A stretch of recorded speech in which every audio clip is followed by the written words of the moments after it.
Welcome to History for Sleep. Today, our story is about the great sage, Lao Tzu. Make yourselves comfortable, close your eyes, and we shall begin. In the 6th century before the Common Era, under a vast silent sky, lay a land in turmoil. The territory we now know as China was not then a single, unified empire. It was a fractured realm, living through an era of profound and violent change, an age known to history as the Spring and Autumn period. For centuries, the Zhou dynasty had reigned. Its emperors, called the Sons of Heaven, were believed to rule with a divine blessing known as the Mandate of Heaven. This was more than mere political authority.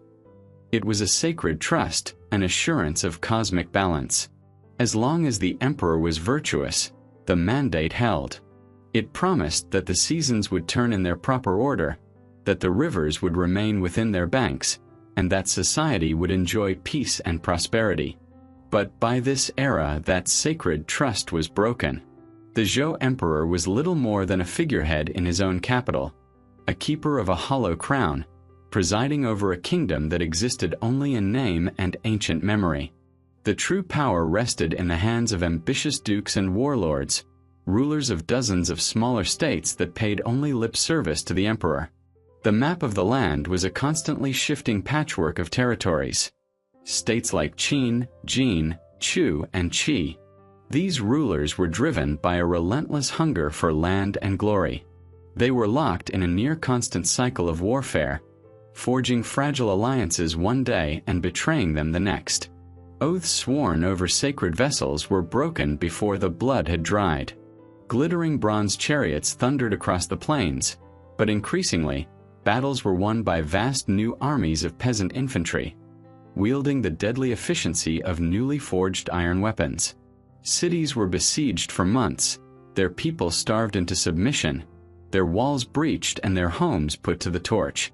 For the common person, life was deeply uncertain and often brutal.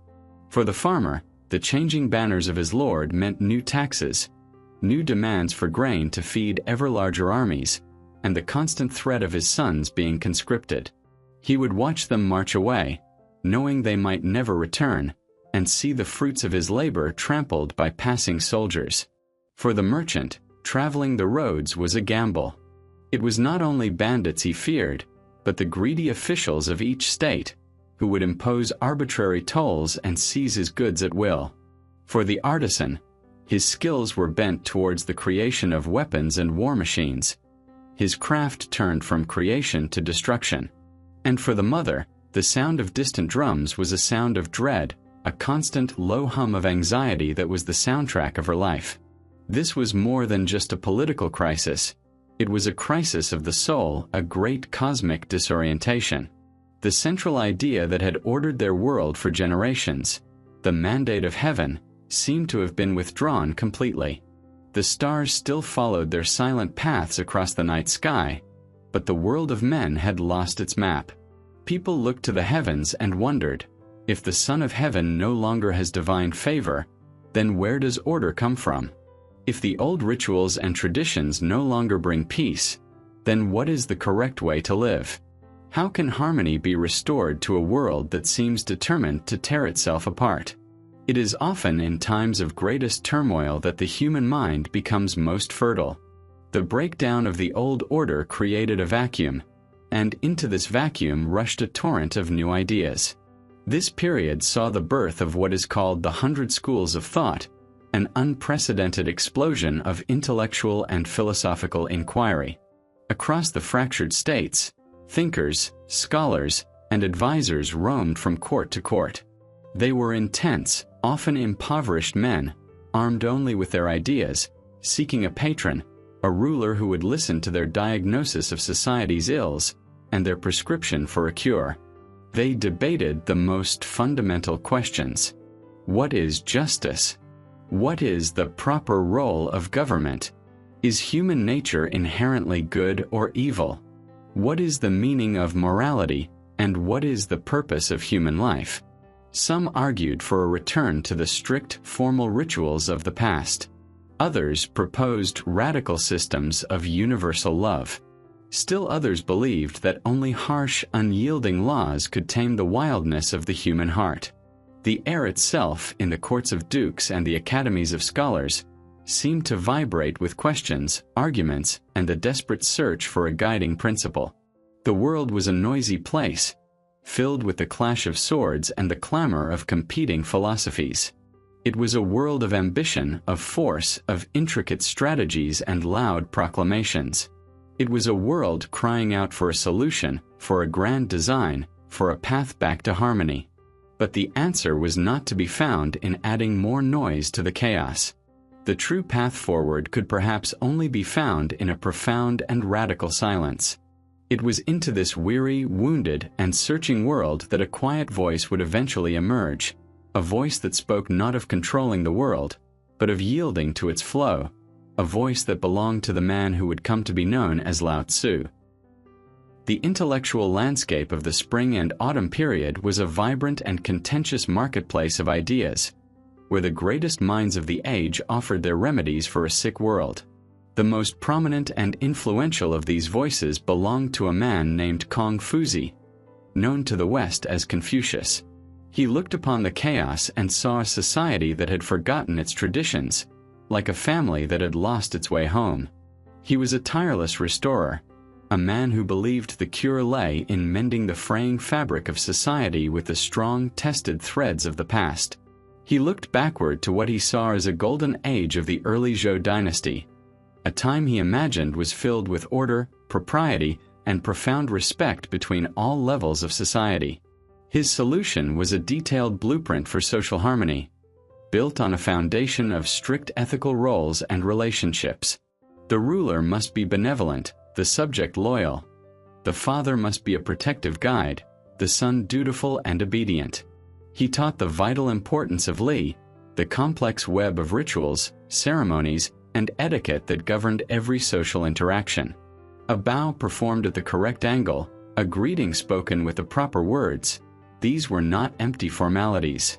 For Confucius, performing these rituals correctly was a physical manifestation of inner sincerity, a way of aligning oneself with the proper, harmonious order of heaven and earth.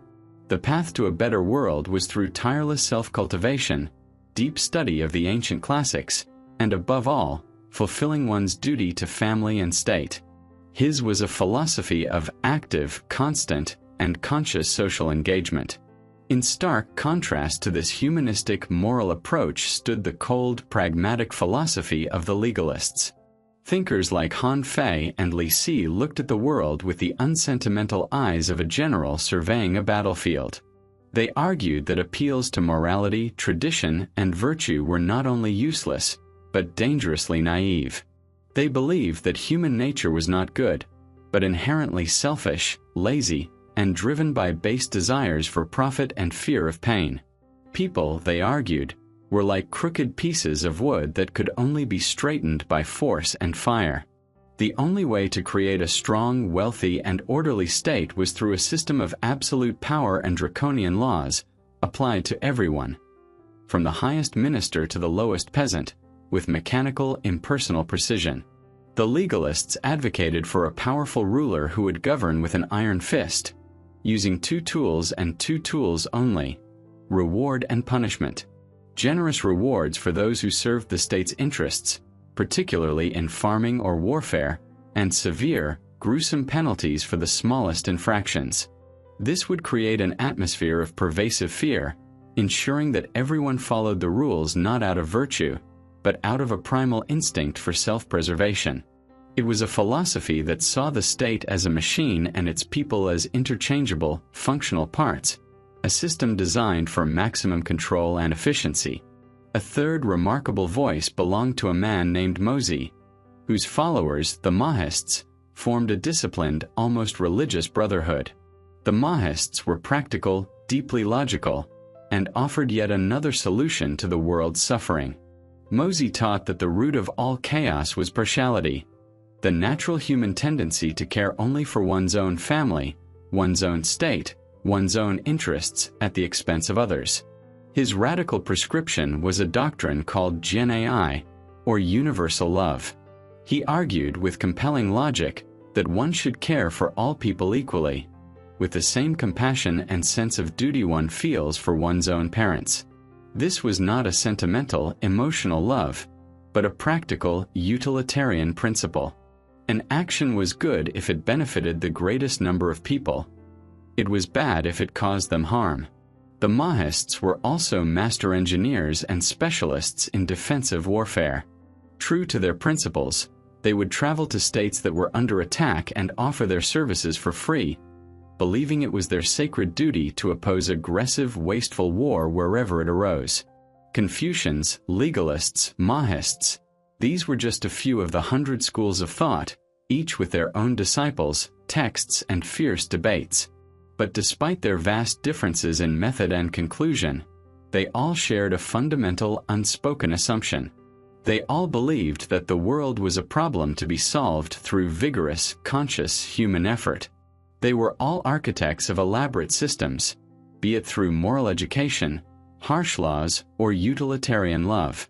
They sought to impose a man-made order upon the natural chaos of the world.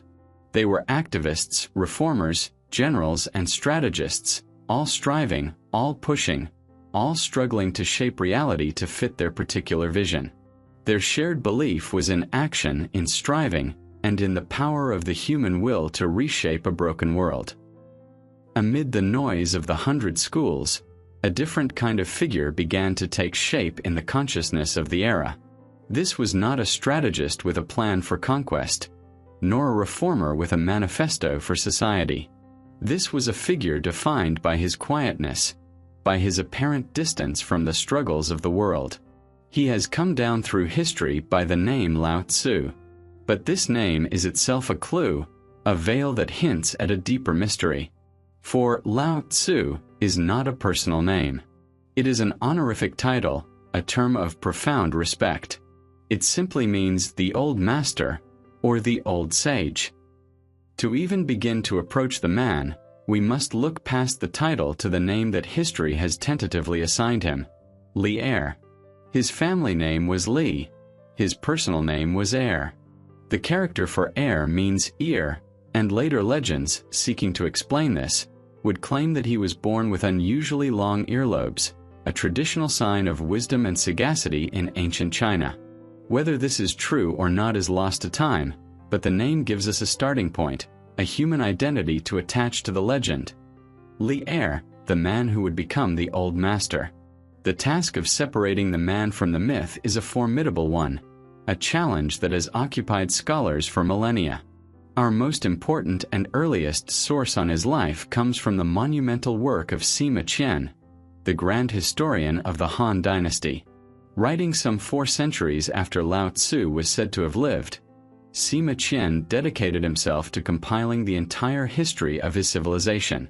He was a meticulous researcher, traveling the land, interviewing elders, and poring over dusty bamboo slips in the Imperial Archives, the very place where Lao Tzu was said to have worked. Yet, when it came to the old master, even the grand historian was confronted with a puzzle. In his great work, The Records of the Grand Historian, Sima Qian presents not one, but several conflicting accounts. In his main entry, he identifies Lao Tzu as Li Er, a keeper of the archives for the royal court of Zhou. He describes him as a native of the state of Chu, a southern land known for its mystical traditions and rebellious spirit, distinct from the more formal states of the Central Plains. Sima Qian even recounts a famous meeting between this Li Er and the younger Confucius. But the historian himself expresses uncertainty. He notes that some people claimed Lao Tzu was a different man, named Lao Lizi, who was also from Chu and wrote a book on the same philosophy. Still others suggested he lived much later, serving as an official in the state of Qing. This historical ambiguity has led to a long and ongoing debate. Was there a single, historical Li Er who was a contemporary of Confucius? Or is the figure of Lao Tzu a composite, a legendary name to which the wisdom of many anonymous sages was later attached? Some modern scholars argue that the core text attributed to him, the Tao Te Ching, contains language and ideas that suggest it was compiled much later, perhaps in the 4th or 3rd centuries BCE, long after Confucius had died. They suggest that the story of the meeting between the two masters was invented by later Taoists to give their founder seniority and precedence over the Confucians. We may never have a definitive answer. The records are too sparse, the legends too thick. It is possible that the manly heir did exist, a quiet archivist whose wisdom was so profound that it attracted followers and inspired stories. It is also possible that he is a powerful literary creation. But in a sense, the historical debate, while important, does not touch the core of his significance. Because what emerged from the mists of the 6th century BCE was more than a man. It was an archetype. The figure of Lao Tzu represented a radical alternative to the other models of greatness in his time. He was not the virtuous minister like Confucius, nor the iron-fisted ruler of the legalists, nor the self-sacrificing activist of the Mahists. He was the sage of the void, the master of stillness. He was a symbol of the wisdom that is found not in engagement, but in withdrawal, not in speaking, but in listening, not in action, but in observation. He represented the profound power that lay hidden in the quiet corners of the world, in the silent archives, in the deep valleys, in the untamed wilderness far from the clamor of human ambition. Whether he was one man or a composite of many, the world of ancient China needed a figure like Lao Tzu. It needed a counterpoint to its own noise and striving. And so, a legend was born around the idea of the old master, a story that began, fittingly, with a birth unlike any other. The story of the old master begins, fittingly, with a birth that steps outside the bounds of ordinary human experience. The legends that surround his arrival in the world are not meant to be read as historical fact, but as a kind of philosophical poetry, a prelude that sets the stage for the unique nature of his wisdom. The most enduring of these tales speaks of a miraculous conception. His mother, it is said, was resting in her garden one night, gazing at the silent procession of the stars. In that moment, a single star detached itself from the heavens, drawing a silent silver arc through the darkness before dissolving into a beam of light that entered her womb. It was not a violent act, but a quiet merging, a seed of celestial silence planted in the human world. From that moment, her pregnancy began, but it was a gestation unlike any other, following a cosmic rather than a mortal calendar. It did not last for 9 months, but for 81 years. For 9 times 9 years, she carried him, living through the reigns of kings and the turning of entire generations. The world outside her was a place of turmoil and change, of seasons giving way to seasons, of peace collapsing into war. But within her womb, there was an unbroken meditation. The life she carried was not developing in a rush, but was slowly, silently maturing, absorbing the rhythms of the universe in perfect stillness. Finally, after this vast passage of time, the moment for his birth arrived. She felt the call not for a birthing room, but for the open air. She went back into the garden and leaned against the trunk of a plum tree, its branches just beginning to show the first fragile blossoms of late winter.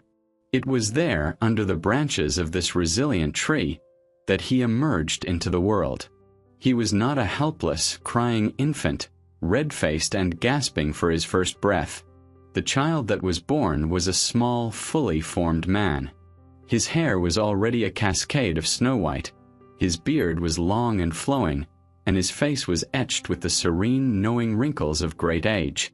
He did not cry, but opened his eyes with a look of calm recognition.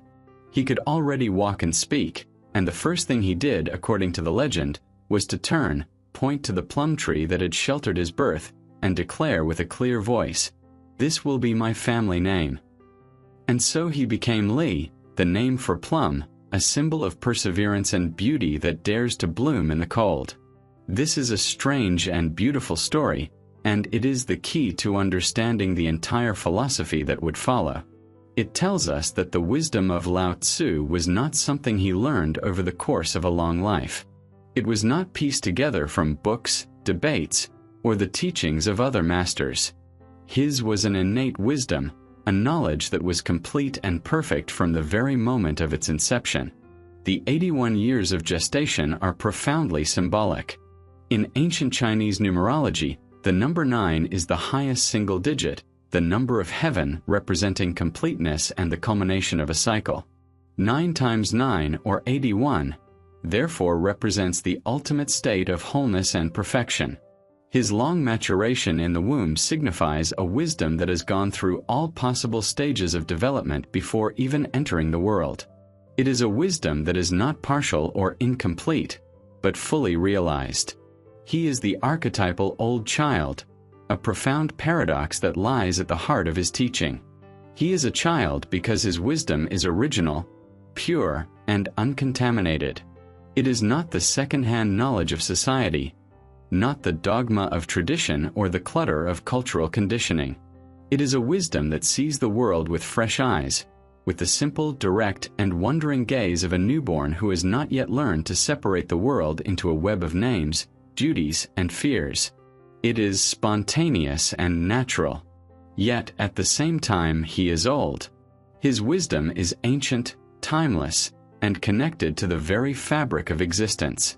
It is not the cleverness of a single mind, but a deep resonance with the eternal underlying pattern of the universe, the pattern he would later call the Tao. He has the wisdom of ages, without the weariness or the cynicism that experience often brings. The legend creates a clear and deliberate distinction between two types of knowledge. There is the knowledge that is acquired, built from the outside in. This is the work of a painter, who adds layer upon layer of color to a blank canvas to create an image.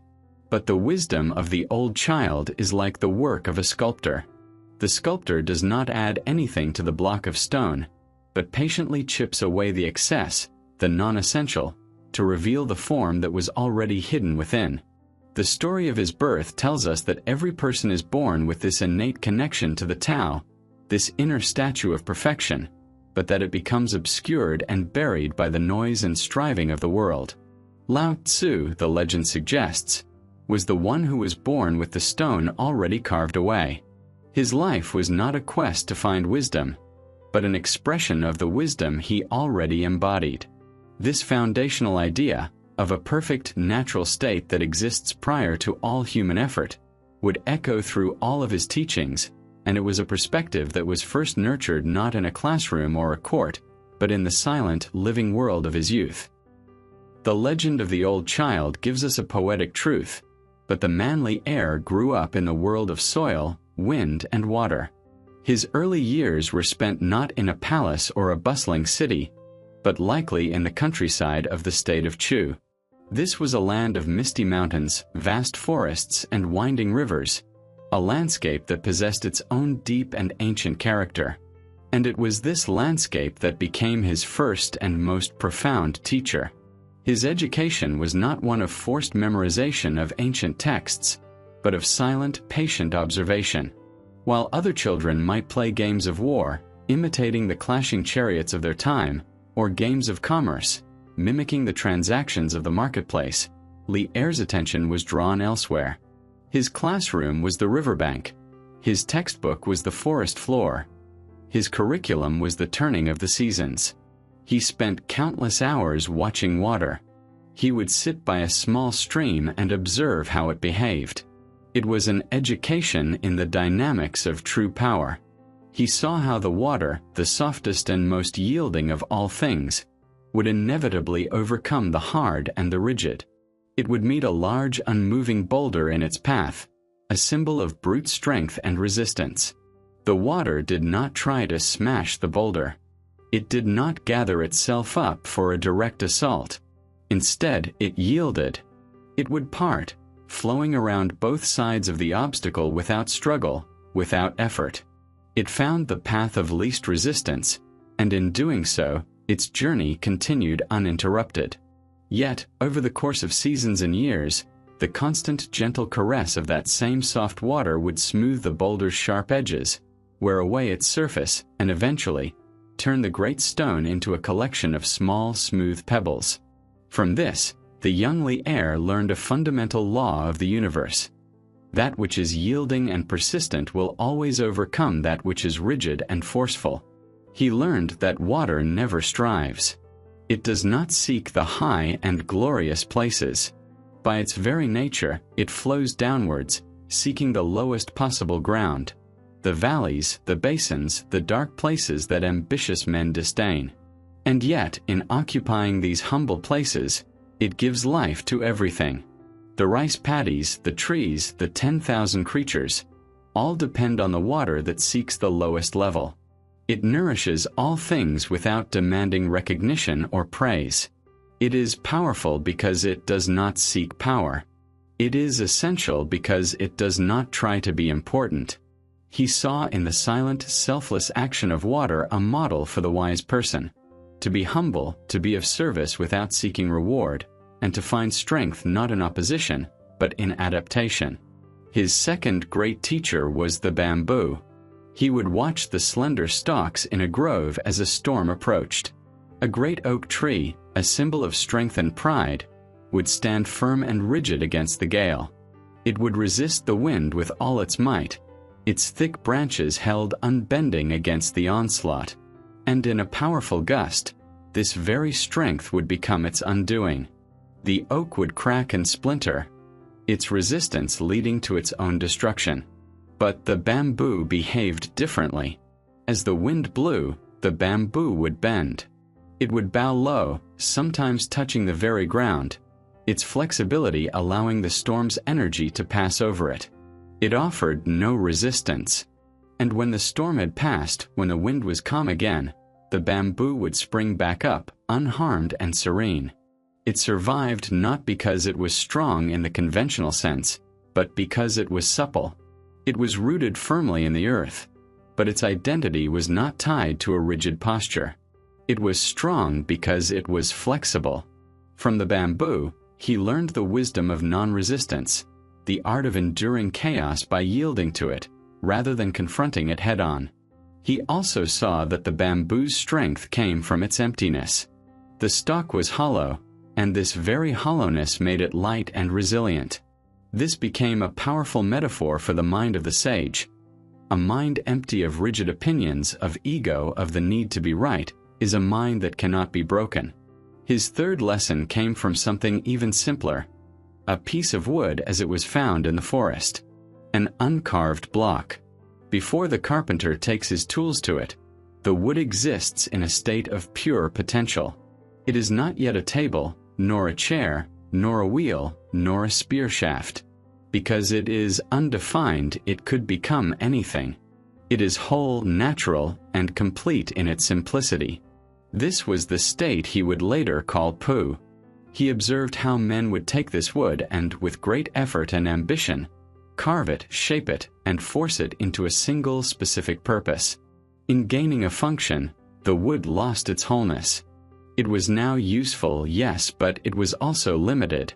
This became his model for understanding human nature. A child is born like the uncarved block, full of natural simplicity and infinite potential. But society, with its education, its rituals, its ambitions, and its demands, begins to carve the child. It shapes him into a scholar, or a soldier, or a farmer. It gives him a name, a rank, a role to play. In this process, the original, simple nature is lost. The quest for usefulness leads to a loss of wholeness. These were the lessons of his youth, absorbed not through words, but through deep, silent communion with the world around him. Water, bamboo, and the uncarved block revealed to him the hidden side of wisdom. They taught him that the universe operates on a set of principles that are the direct opposite of human striving. True power lies in yielding. True strength is found in flexibility. True potential resides in simplicity. This profound nature-based education forged his character and his worldview long before he ever set foot in an archive or a court. It set him on a path that diverged from all the other great thinkers of his time, a path that would lead him not toward the centers of human power, but ever deeper into the quiet, flowing heart of reality itself. The lessons of water and bamboo, absorbed in the quiet solitude of youth, had shaped a unique kind of mind in the young man Lier. But this period of silent formation could not keep the world of men at bay forever. A time came when he had to find his place within the vast and complex machinery of society. For most young men of his era, the paths were clearly defined. One could become a farmer, bound to the earth and its seasons. One could become a soldier, seeking fortune in the endless wars between the states. Or, if one had education and ambition, one could strive to become a court official, navigating the dangerous currents of political intrigue. None of these paths seemed to fit the character of Lier. His temperament was not suited for the rigid discipline of an army, nor the noisy commerce of a marketplace. His profound understanding of yielding and non-resistance made the aggressive striving of a courtier seem like a fool's errand. His particular genius was not for action, but for observation, not for commanding, but for understanding. His skill lay in perceiving the deep underlying patterns that govern the world, patterns that were invisible to those caught up in the rush of daily life. In a society that valued tangible results, bushels of grain, territory conquered, political influence gained, his quiet wisdom was an unusual and perhaps unmarketable commodity. Yet, there was one place in the entire fractured kingdom where silence was a virtue, where patience was a requirement, and where the study of vast, slow-moving patterns was the very essence of the work. This was the Imperial Archives of the Zhou royal court. Though the political power of the Zhou kings had faded, their court at the capital, Ching, remained the ritual and cultural heart of the civilization. And at its center was the library, a sacred repository that held the memory of the entire dynasty. It was not merely a collection of books, but the official record of the link between heaven and man. To be the keeper of the archives was one of the most respected, if not politically powerful, positions a scholar could hold. How exactly Lier came to secure such a prestigious post is not recorded. Perhaps it was through the influence of a patron who recognized his unique intelligence, or perhaps his reputation for quiet erudition preceded him. Regardless of the means, he began a journey that was both physical and symbolic. He traveled from the misty, mystical south of his native Chu, a land of shamans and poets, and made his way north to the Central Plains, the ancient cradle of the Zhou civilization. It was a journey from the periphery to the center, from the wildness of nature to the very heart of human order. The capital itself was a study in contrasts. It was a city of immense history and tradition, its avenues laid out in precise accordance with cosmological principles. Court ceremonies were performed with meticulous care, yet this veneer of order masked a deep sense of decay.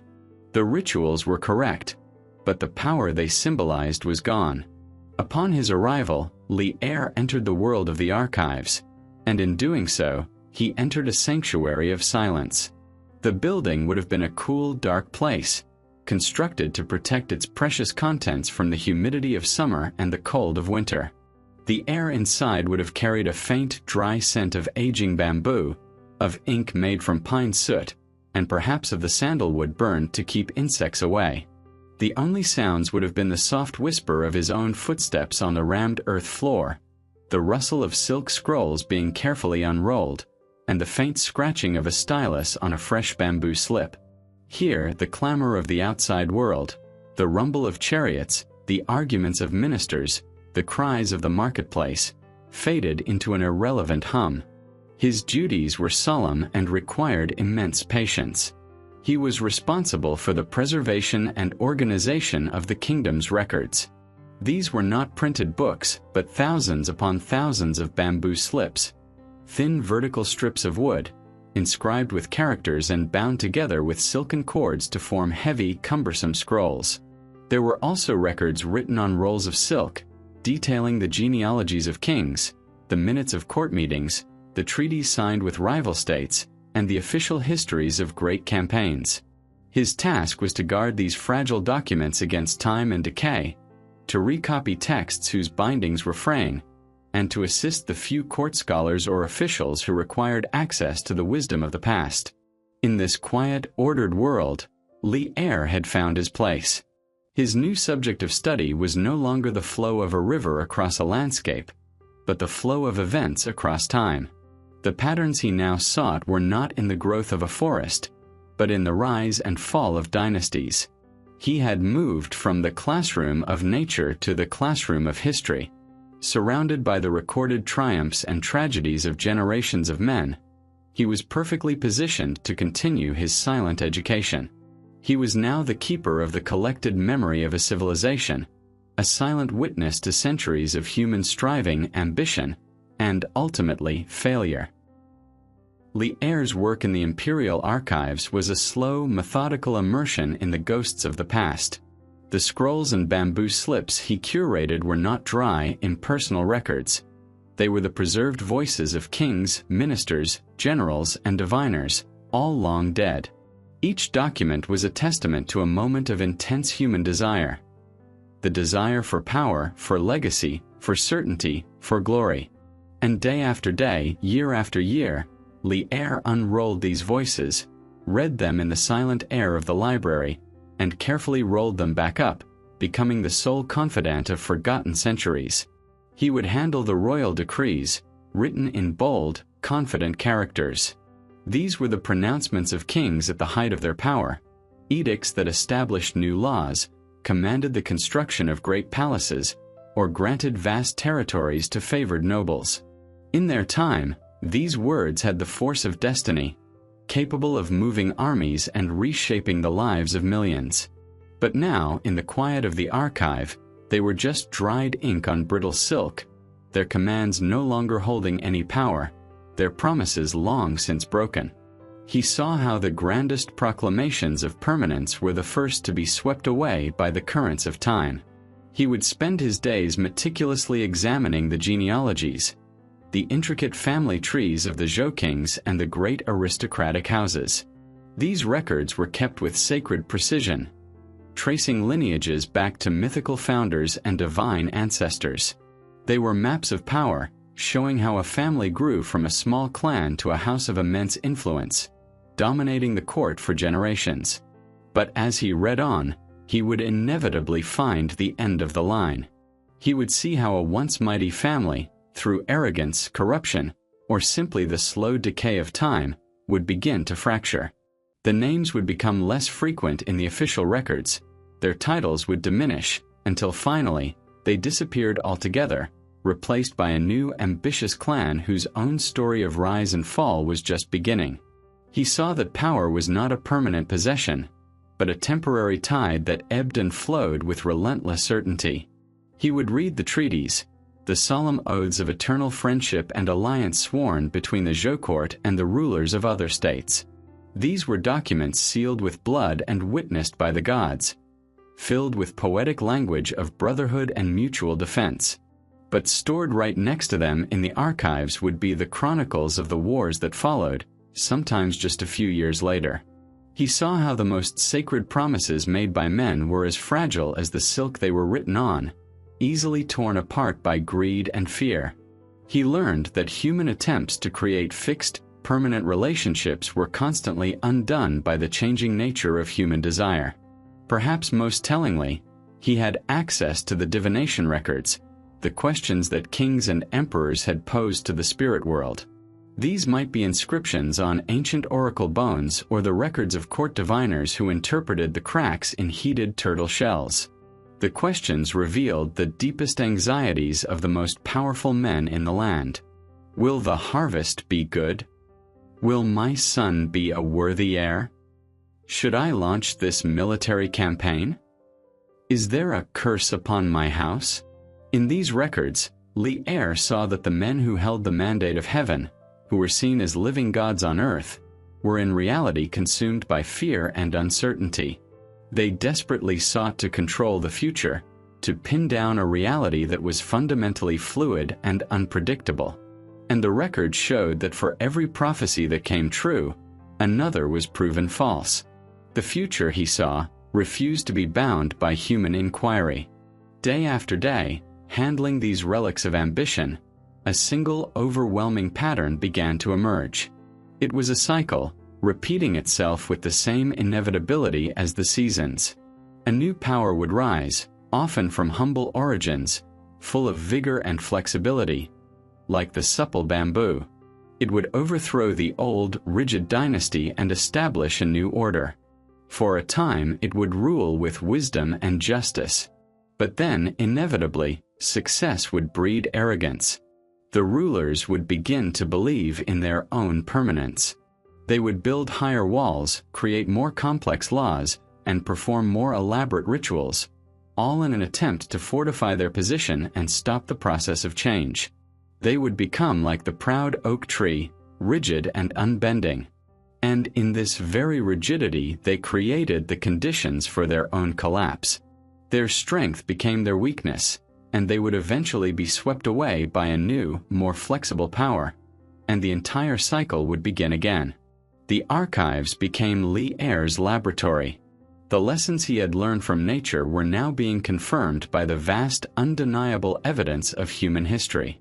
The universe, whether in the world of men or the world of nature, did not reward forceful striving or rigid control. It rewarded yielding, adapting, and moving with the natural flow of things. The dust that settled on the scrolls was more than just the dust of time. For Li Er, it was the physical remainder of countless human dramas, the final silent result of all the sound and fury of history. This profound insight, nurtured in the silence of the archives, was the fertile ground from which his own unique philosophy would grow. As the years passed in the silent repository, Li Er's work transcended the duties of a mere archivist. He was no longer simply reading the history of men. He was reading the history of a single, universal principle manifesting itself in countless different forms. The two great classrooms of his life, the natural world of his youth and the recorded world of human history, began to merge into a single, coherent vision. The patient, yielding flow of the river was the same force that guided the rise and fall of dynasties. The supple strength of the bamboo was the same principle that allowed a humble clan to outlast a rigid empire. The wholeness of the uncarved block was the same state of original potential from which all great ventures began, and to which they all eventually returned in the form of dust and forgotten names. There was no single moment of dramatic revelation. It was more like the slow, imperceptible dawning of the sun. In the profound quiet of the archives, a great insight began to crystallize within him.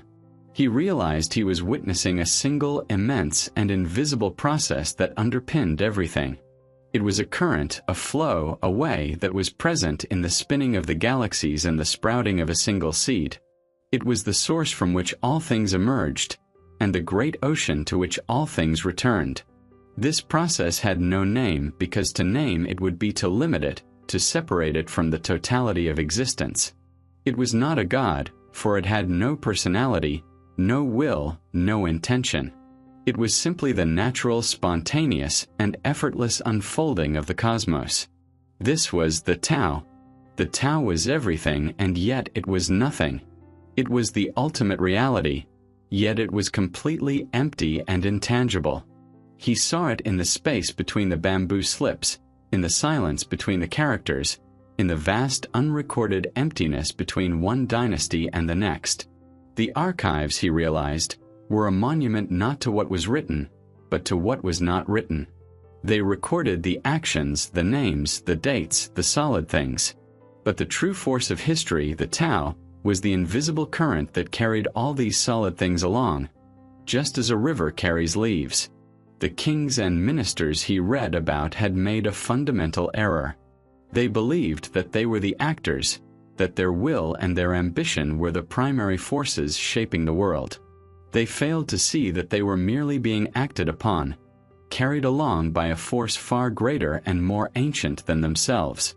This led him to his second great realization: the trap of words and names. The library was a universe of names. The names of kings, queens, generals, battles, laws, and rituals. Men fought and died for these names. They built their entire identities around them. Yet, Li Er saw how hollow these names ultimately were. The title of Son of Heaven did not prevent an emperor from becoming sick, afraid, or forgotten.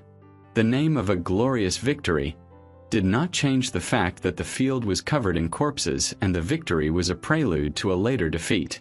The laws, so carefully written and debated, were constantly circumvented and eventually replaced. He understood that the moment you name something, you separate it from the great seamless whole of the Tao.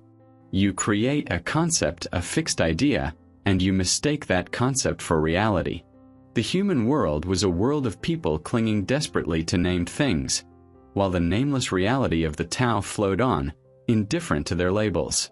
From this followed the third and most radical insight: the futility of forceful, purposeful action.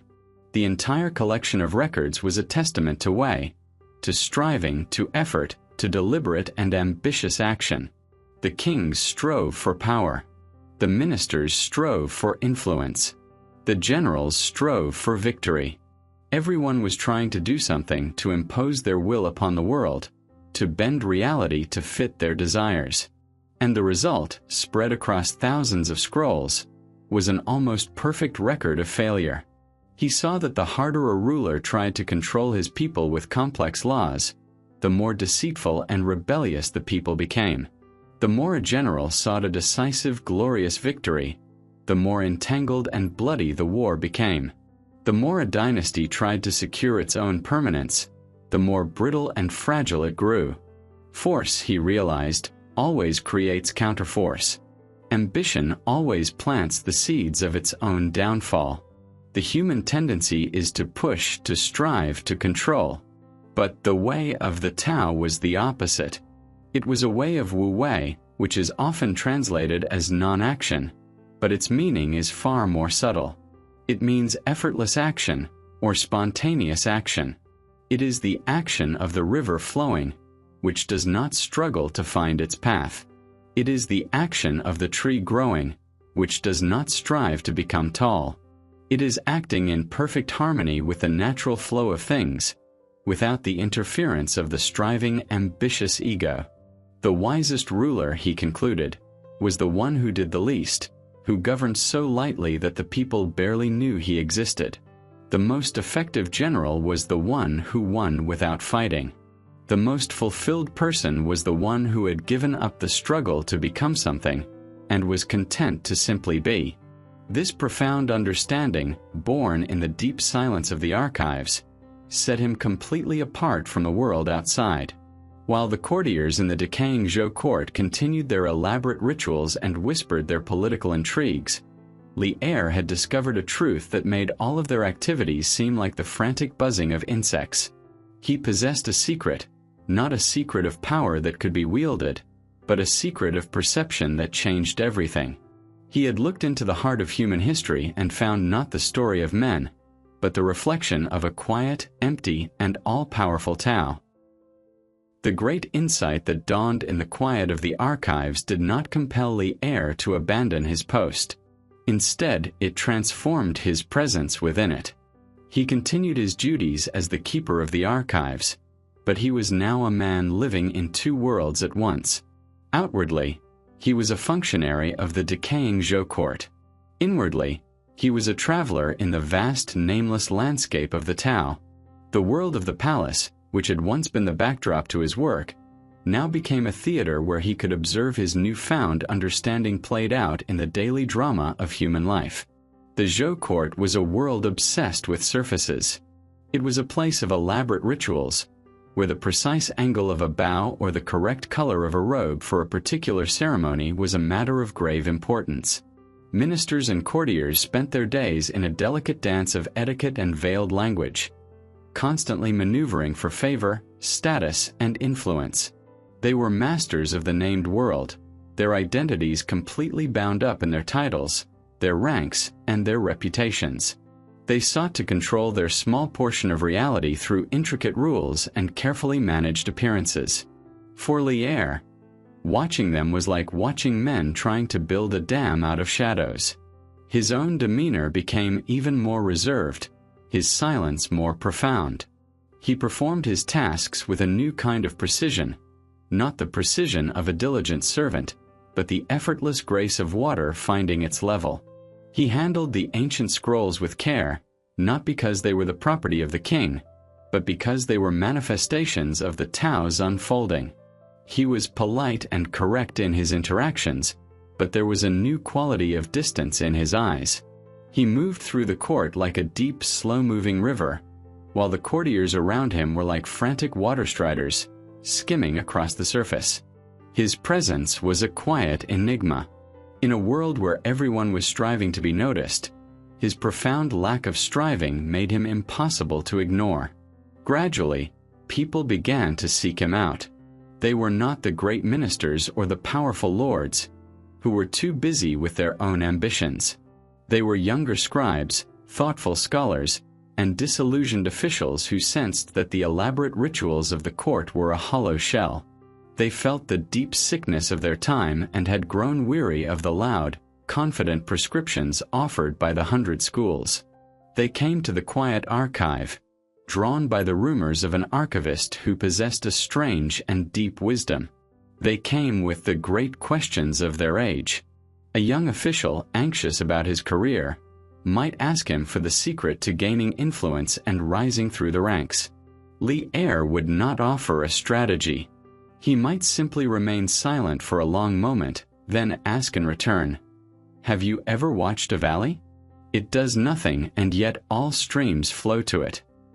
A scholar, troubled by the endless wars, might ask him what laws and policies were needed to bring peace to the kingdom. Li Er would not propose a treaty or a new system of government. He might point to a gnarled, seemingly useless tree outside the archive window and say, "The carpenter rejects this wood because it is crooked, and so it lives a long life." A debater, versed in the arguments of all the great thinkers, might try to draw him into a discussion, asking if human nature was inherently good or evil. Li Er would not take a side. He might simply reply, "The best debaters do not win arguments.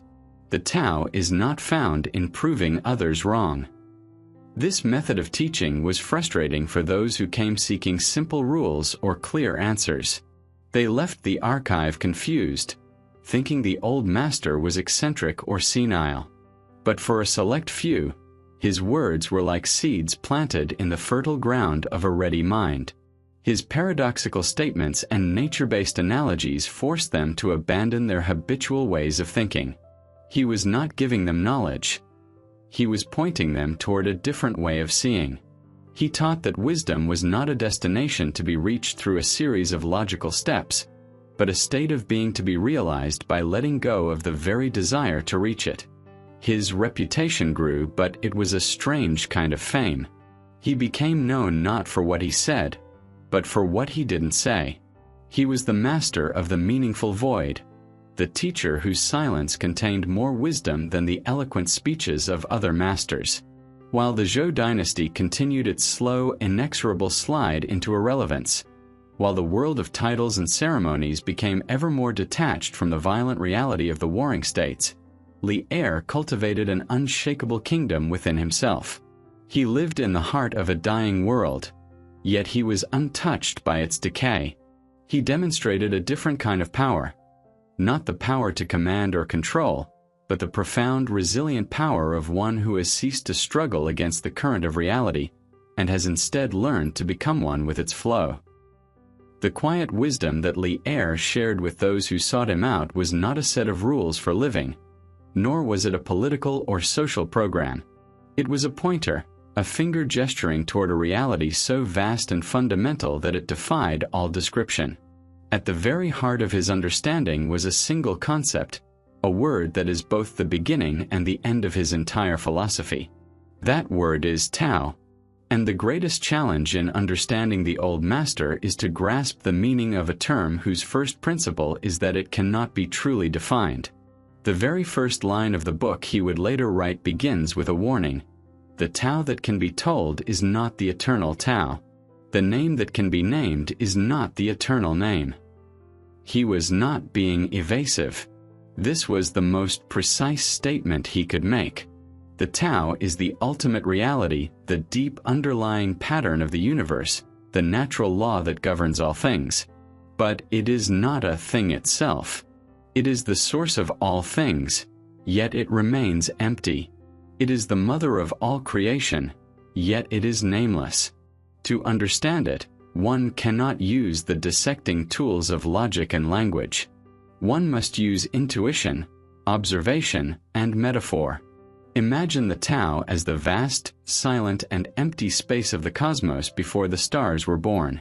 Before there was a heaven or an earth, before any names existed, there was this boundless, formless potential. It was not nothing. It was a fertile nothingness, a quiet womb from which all existence would eventually spring. This is what Lao Tzu called the nameless, the origin of the universe. Then, from this emptiness, a division occurred.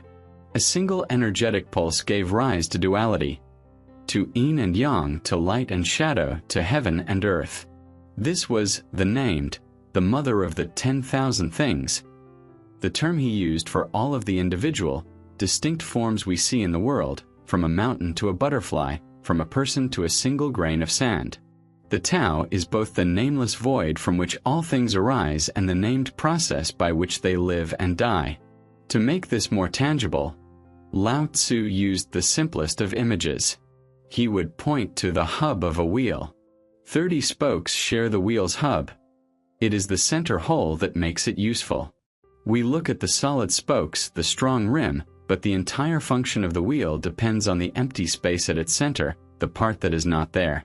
The Tao is like that empty hub. He would point to a clay vessel, a cup or a bowl. We shape clay into a pot. It is the empty space within that makes it useful. We admire the form, the glaze, the solid walls, but we use the emptiness. The Tao is like the cool, receptive emptiness of the bowl. He would point to the walls of a room. We build walls and put in windows and doors. It is the empty space between them that creates a dwelling. The Tao is like the quiet, sheltering space of a room. In a world obsessed with what is solid, with what can be held and possessed, Lao Tzu taught that the greatest power and usefulness lie in what is empty, open, and receptive. He also compared the Tao to a great valley, the spirit of which never dies. A valley is the lowest of all places. It is defined by its great emptiness. But precisely because it is low and empty, all streams and rivers naturally flow into it. It effortlessly gathers all the resources of the surrounding mountains. It does not strive or compete. It simply is in its humble emptiness, and everything comes to it. This is the nature of the Tao. It is the great cosmic valley into which all of existence flows. But his most cherished metaphor was always water. The Tao is like water. Water is formless. It takes the shape of whatever vessel contains it, yet it remains itself. It is humble. It always seeks the lowest ground, the path of least resistance. It is gentle and yielding. You can pass your hand through it without effort. Yet this same soft, yielding water can, over time, wear away the hardest stone. It displays the principle that the soft and the weak can overcome the hard and the strong. Water nourishes all things impartially, from the tallest tree to the smallest weed, and it does so without asking for thanks or recognition. It gives of itself freely and effortlessly. This, he taught, is the closest we can come to observing the character of the Tao in the physical world. The Tao, then, is not a creator God who thinks and plans and judges. It is an impersonal, natural process. It is impartial. As Lao Tzu would later write, "Heaven and earth are not humane. They treat the 10,000 things as straw dogs." Straw dogs were ceremonial objects used in ancient rituals. During the ceremony, they were treated with the utmost reverence. But after the ritual was over, they were cast aside and trampled underfoot, without any sentimentality. So it is with the Tao. It does not favor one thing over another. It does not value the human any more than the stone, the emperor any more than the farmer. It simply allows all things to rise and fall according to their own nature, in a vast, unending, and impersonal cycle. To align oneself with this process, to move with its current rather than struggling against it, was the very definition of wisdom. If the Tao is the vast, impersonal ocean of reality, then how does an individual being, a person, a tree, an animal, navigate its boundless currents? The answer lies in the second great concept of the old master's philosophy, Te. The word is often translated as virtue, but this can be misleading. It does not mean virtue in the conventional sense of moral goodness, like being honest or kind according to a set of social rules. The meaning of Te is closer to inner power, integrity, or the inherent unique nature of a thing. If the Tao is the universal law, then Te is how that law is embodied and expressed within a single being. It is the particular pattern of the Tao that is you. To understand this, we can return to the world of nature. The Tao is the entire seamless process of growth, decay, and transformation that governs the forest. But within that great process, an acorn has its own specific Te. Its Te is its innate, unique potential to become an oak tree. It contains the complete blueprint for its own fulfillment. An acorn does not struggle to become a pine tree, nor does it strive to be a blade of grass. It does not need to be taught how to grow. If left in a natural state, with the right conditions of soil and water, it will effortlessly express its Te and become what it was always meant to be, a great oak. Its virtue is not in trying to be good, but in being true to its own nature. This authenticity, this wholeness of being, is Te. Lao Tzu taught that every human being is born with their own powerful, perfect Te. It is our original nature, the uncarved block, Pu, our innate connection to the Tao. A newborn child is the perfect embodiment of Te. The child is completely spontaneous. It cries when it is hungry, laughs when it is joyful, sleeps when it is tired. Its actions are not calculated for social approval. It is free from ambition, from anxiety about the future, from regret about the past. It is simply, fully, and authentically itself in every moment. This state of natural simplicity is a state of immense inner power and resilience. However, as we grow, the world begins to carve the block. Society imposes its rules, its expectations, its definitions of success and failure. We are taught to suppress our natural feelings in favor of polite behavior. We are encouraged to pursue ambitions that are not our own, to seek wealth, fame, or status. We learn to wear masks, to play roles, to present a carefully constructed image to the world. In this process, we become disconnected from our original Te. We lose touch with our own inner power and authenticity. Our lives become a constant struggle, an effort to be something other than what we naturally are. For Lao Tzu, this disconnection from our own Te is the root cause of all human suffering. Therefore, the path of the sage is the path of returning to one's own Te. This is what Lao Tzu meant by cultivating virtue.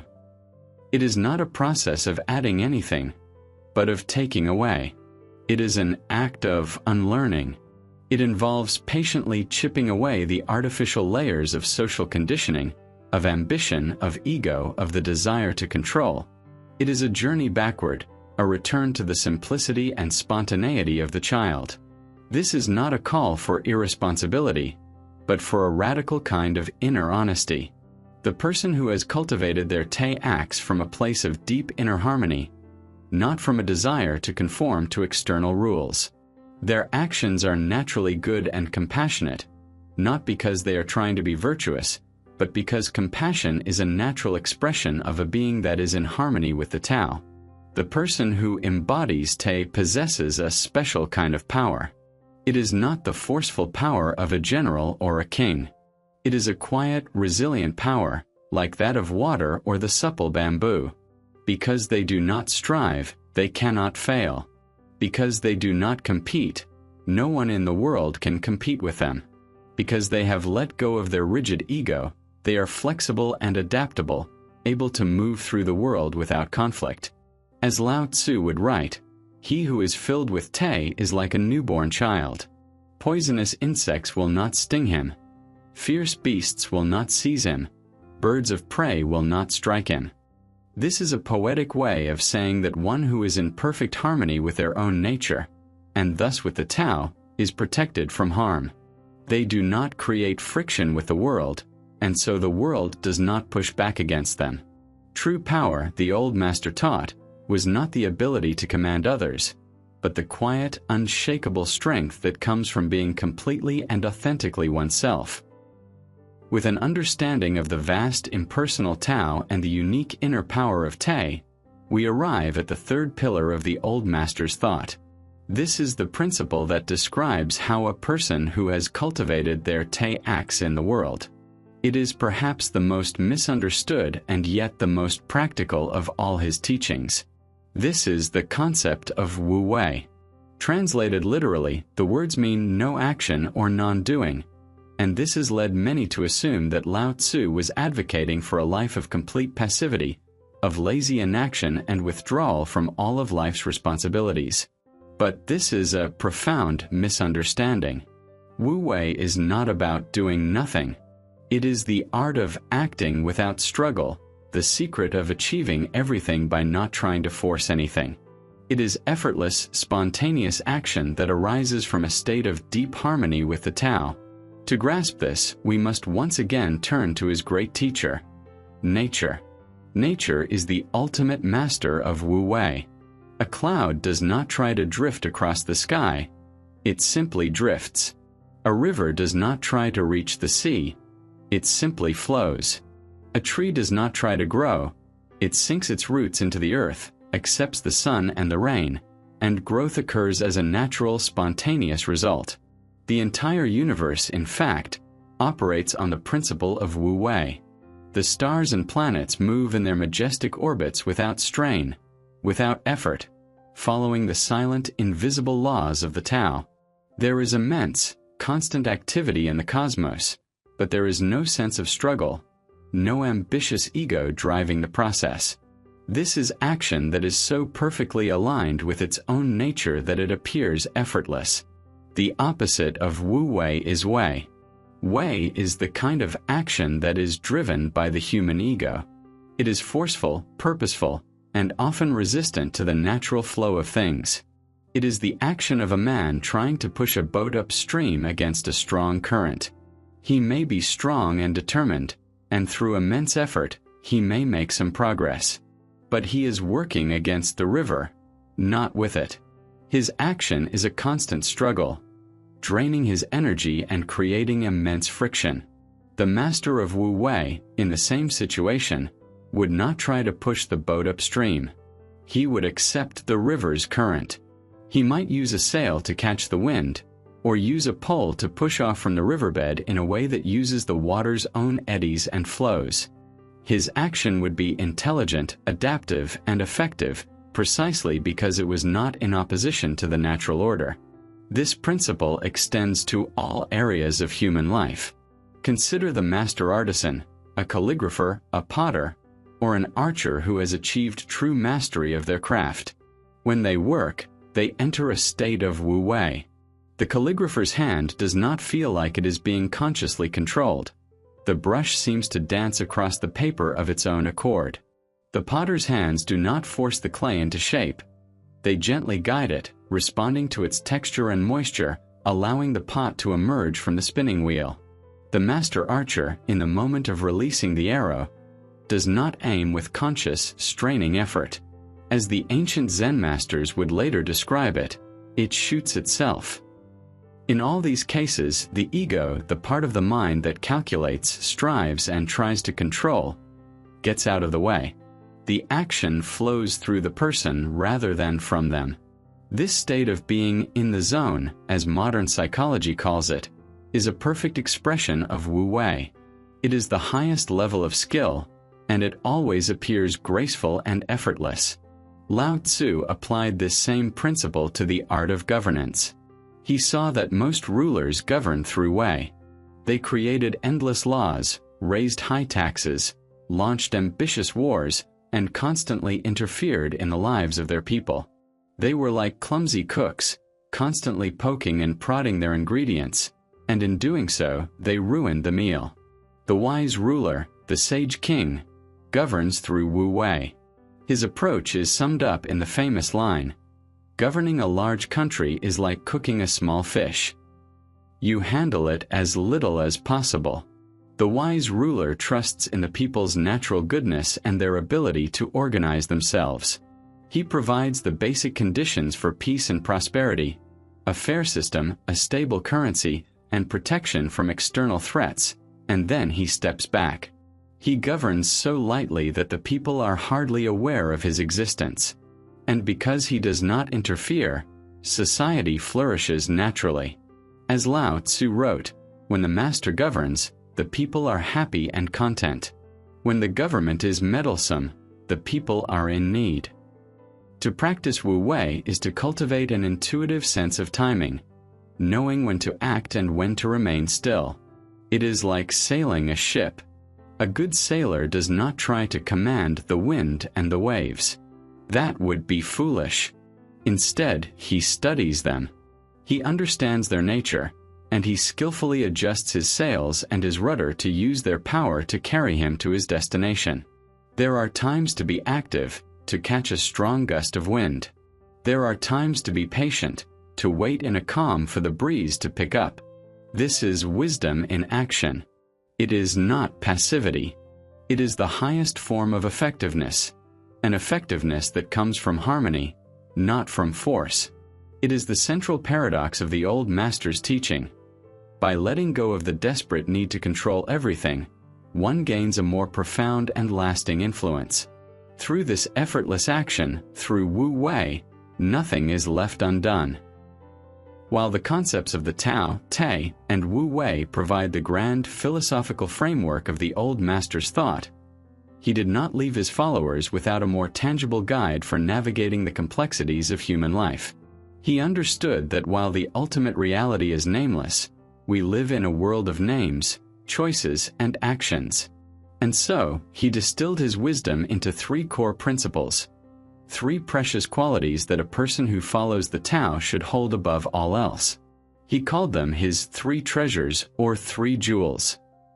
These are not commandments handed down from a divine authority. Rather, they are the natural, spontaneous qualities that emerge from a life lived in a state of deep harmony. They are the essential tools for a life of grace and resilience. The first of these treasures is Ci, which is often translated as compassion or mercy, but its meaning is deeper and more primal than simple kindness. The Chinese character for Ci contains the radical for heart, and it originally conveyed the fierce, protective, and unconditional love that a mother feels for her child. It is a love that does not judge, does not calculate, and does not ask for anything in return. For Lao Tzu, this was the natural emotional state of the sage.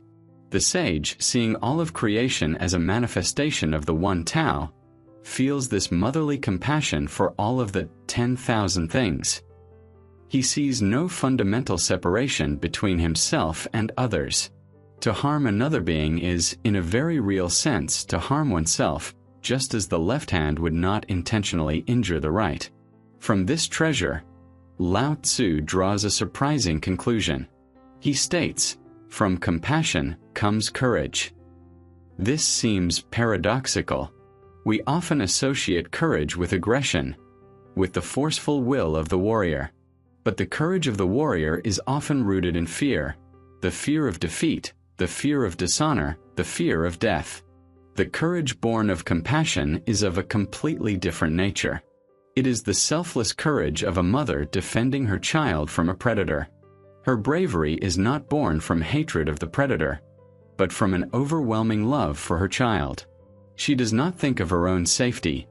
Her actions are a pure, spontaneous expression of protection. This is the courage of the sage.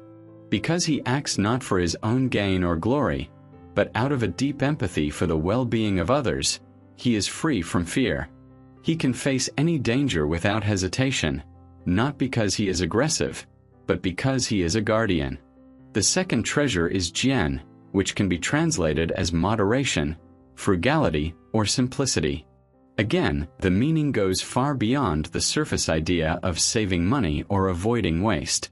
Jian is a profound economy of energy.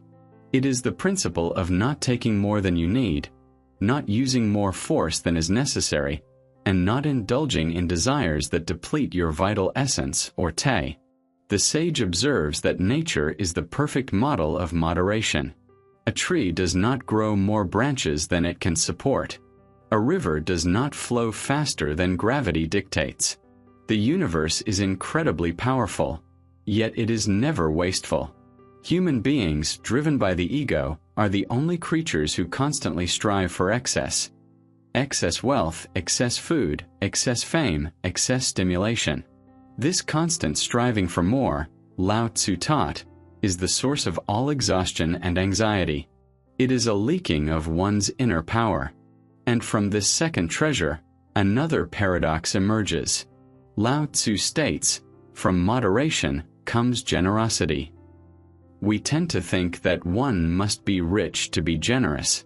But the old master saw that the person who is obsessed with acquiring more always feels a sense of lack. No matter how much they have, it is never enough, and so they give grudgingly, if at all. The person who practices Jian, however, who lives simply and is content with what they have, experiences a profound sense of abundance. Because their needs are few, they always feel they have more than enough. From this feeling of inner surplus, they can give freely and joyfully of their time, their energy, and their material possessions, without any sense of loss. They are generous because they are not attached to things. They have preserved their uncarved block and have not wasted its substance on frivolous pursuits. The third and most radical treasure is expressed in a longer phrase, Bu Gan Wei Tianxia Xian, which means, not daring to be first under heaven. This is the treasure of humility, but it is a humility of an ultimate and profound kind. It is the refusal to put oneself forward, to claim prominence, to compete for the spotlight, or to see oneself as the leader and center of the world. In a society built on ambition and the struggle for status, this was a revolutionary idea. To dare to be first is the ultimate act of the ego. It is a declaration of separation from the rest of humanity and a direct challenge to the natural flow of the Tao. The person who stands on a high peak becomes the target for the wind and the lightning. The one who claims to be first invites competition and resentment. And yet, from this deep humility comes the final paradox. Lao Tzu states, "From not daring to be first in the world, one can become a leader of the world." The person who constantly proclaims their own importance and tries to force others to follow them will always meet with resistance. Their leadership is brittle and based on coercion. But the humble leader, the one who does not seek the title, who puts the needs of the people before their own, who listens more than they speak, and who gives credit to others, earns the genuine and lasting loyalty of those around them. They become like the Great Valley. Because they are low, all the talented and virtuous people naturally flow to them for guidance and support. They do not need to command, because their humility is a source of magnetic authority. They become a leader not by imposition, but by acclamation. These three treasures, compassion, moderation, and humility, were Lao Tzu's practical guide to a wise and resilient life. They are not a moral checklist, but the natural and interconnected expression of a single unified state of being. A life lived in the quiet, effortless, and powerful flow of the Tao. The reputation of the quiet archivist, Li eventually grew so profound that it reached the ears of the most earnest and ambitious scholar of the age. This was a younger man named Confucius, or Confucius, who had already dedicated his life to a very different path. While Lao Tzu had been plumbing the depths of the nameless Tao, Confucius had been mastering the world of names. He was an unparalleled expert in history, in court etiquette, and in the intricate rituals of the early Zhou dynasty, which he viewed as the blueprint for a perfect, ordered society. Believing that the answers to the chaos of his time lay in a faithful restoration of the past, he decided to travel to the capital to consult the one man who had unparalleled access to those ancient records, the keeper of the archives. The meeting, as recorded in the works of both Taoist and Confucian writers, is a pivotal moment in the intellectual history of China. It was a meeting of two immense, opposing forces. Confucius arrived at the archives full of sincere and purposeful questions. He was the meticulous scholar, the social architect, seeking concrete knowledge.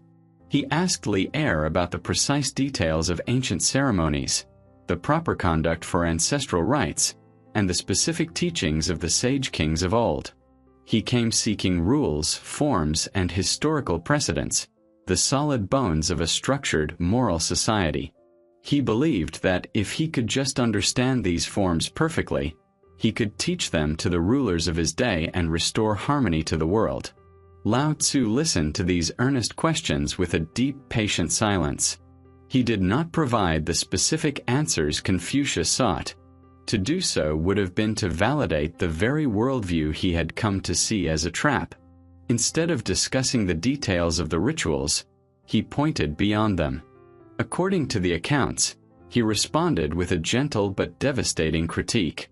"The men of whom you speak, sir," he said, "have long since rotted away, and only their words remain.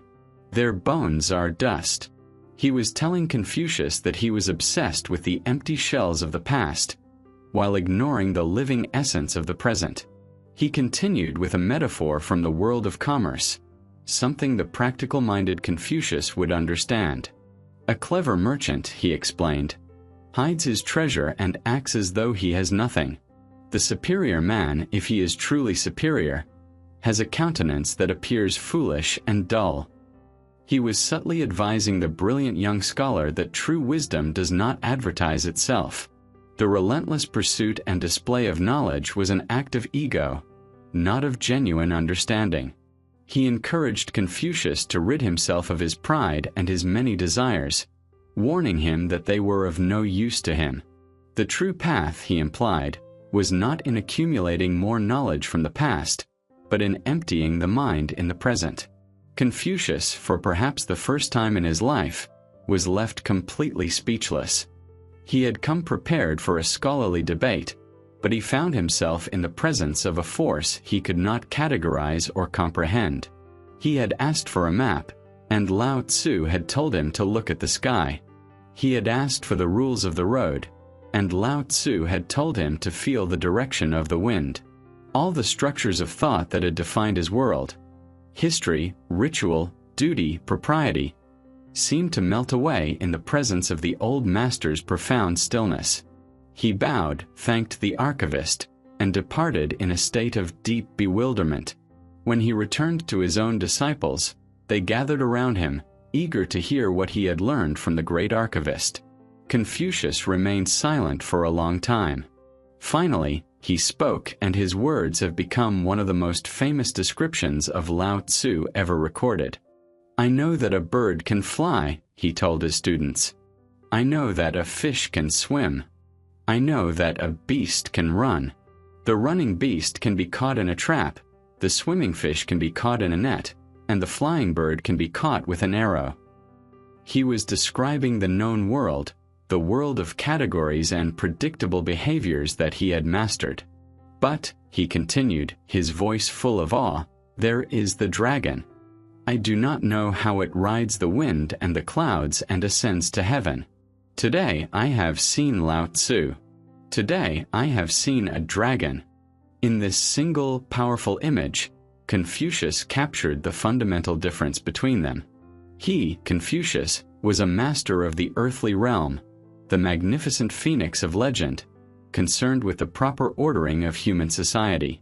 But Lao Tzu was something else entirely.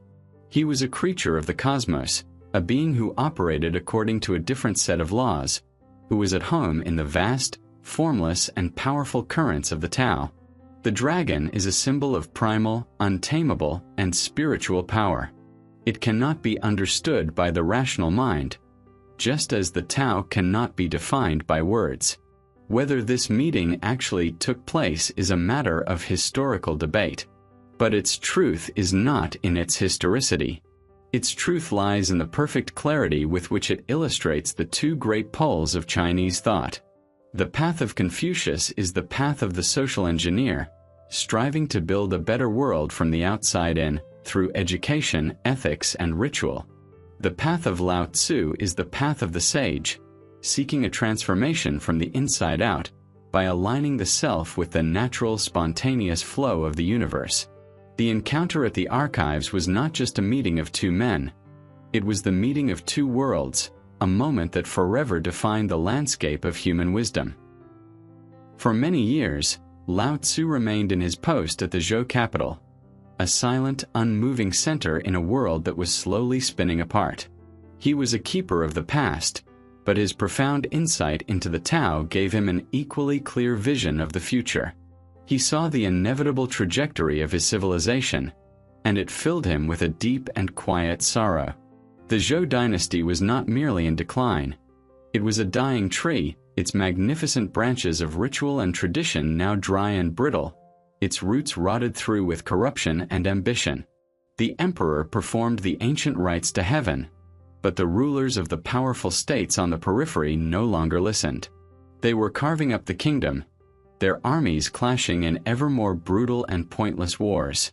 The world was sliding from the relative chaos of the spring and autumn period into the relentless total warfare that would mark the coming age of the warring states. From his tranquil vantage point in the archives, Lao Tzu watched this decay with the dispassionate eyes of a physician observing the progress of an incurable disease. He saw the ministers at court engaged in their petty squabbles for precedence, utterly blind to the fact that the palace they were fighting over was about to collapse. He heard the reports from the provinces of famine, of banditry, of peasants being taxed into starvation to fund the insatiable greed of their lords. He saw a world that had become the perfect inversion of the Tao. Instead of yielding, there was aggression.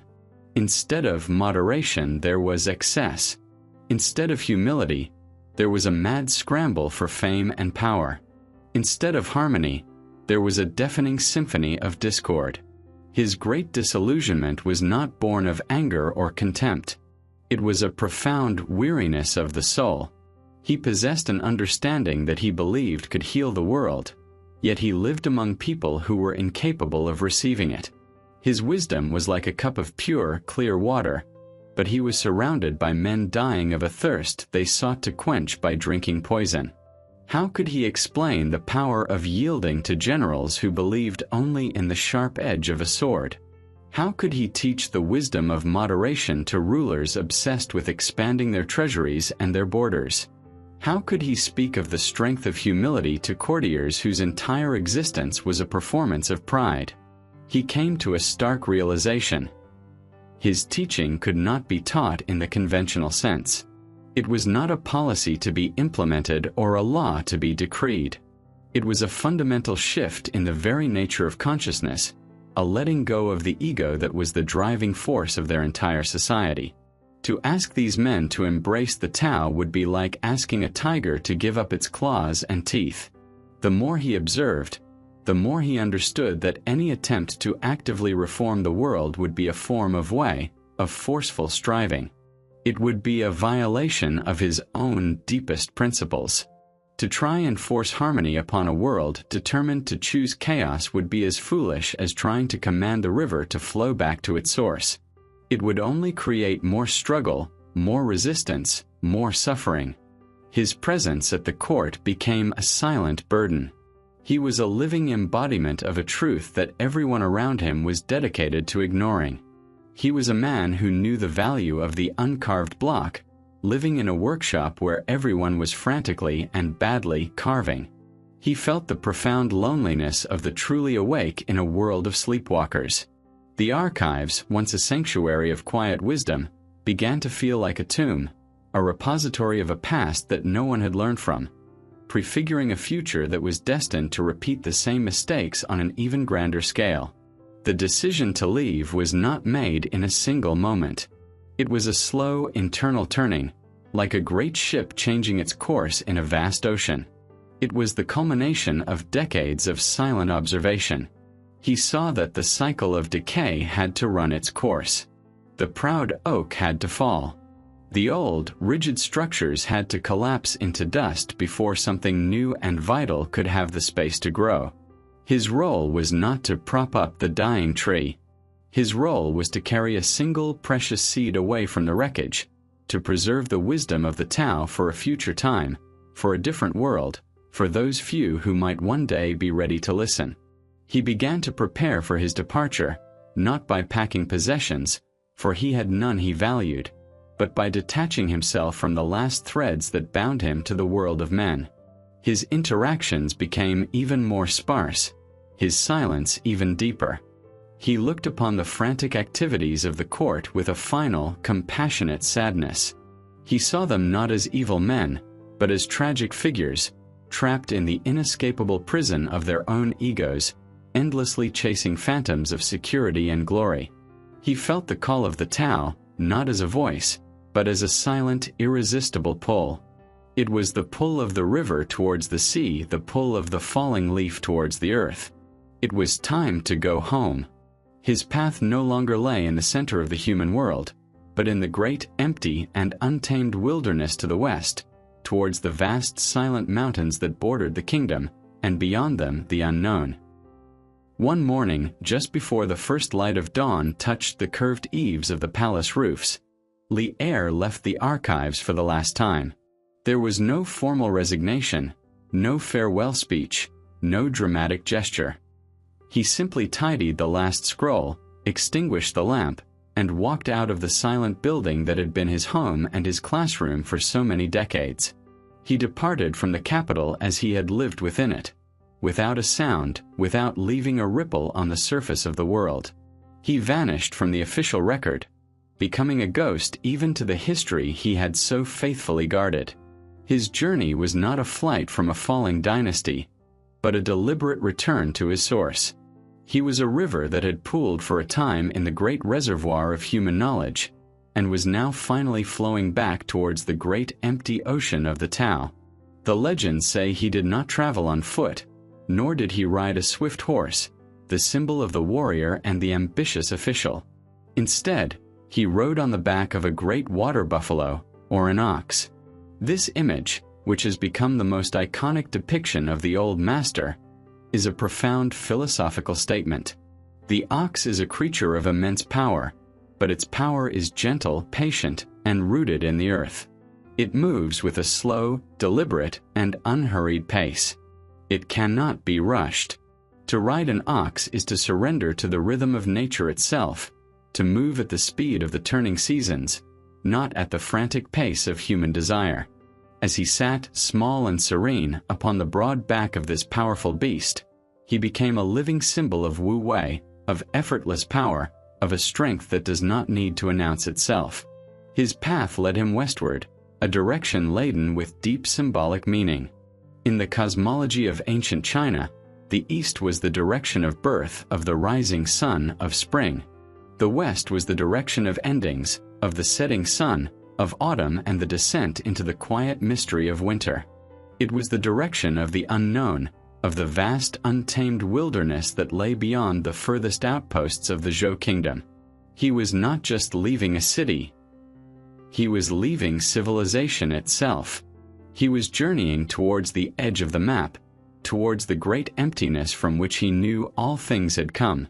As he and his slow-moving companion made their way through the countryside, he passed through the world of men one last time, but he saw it now with different eyes. He saw farmers in the fields, their backs bent under the hot sun, their lives a constant struggle against drought and flood and the demands of the tax collector. He felt a deep motherly compassion for them, for their resilience, for their simple connection to the earth. But he also saw that their toil was bound up in the ambitions of their lords. They were the unwilling fuel for the fires of war and conquest. He saw convoys of soldiers marching along the dusty roads, their bronze spears glinting in the sun.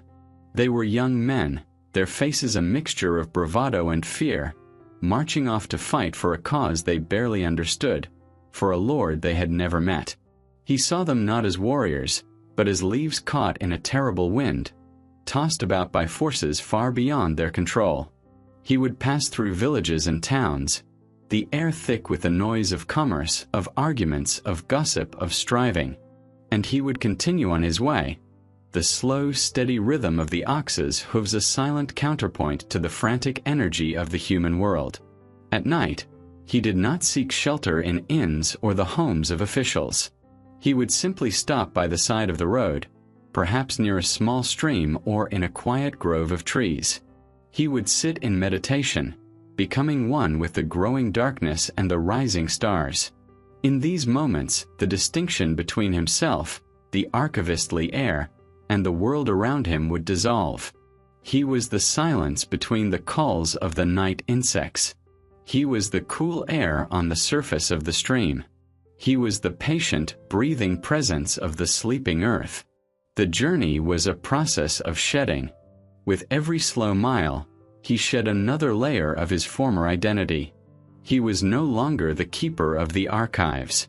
He was no longer a subject of the Zhou king. He was no longer a master with a reputation for wisdom. He was becoming what he had always been in his essence. A nameless, formless being, moving in perfect harmony with the nameless, formless Tao.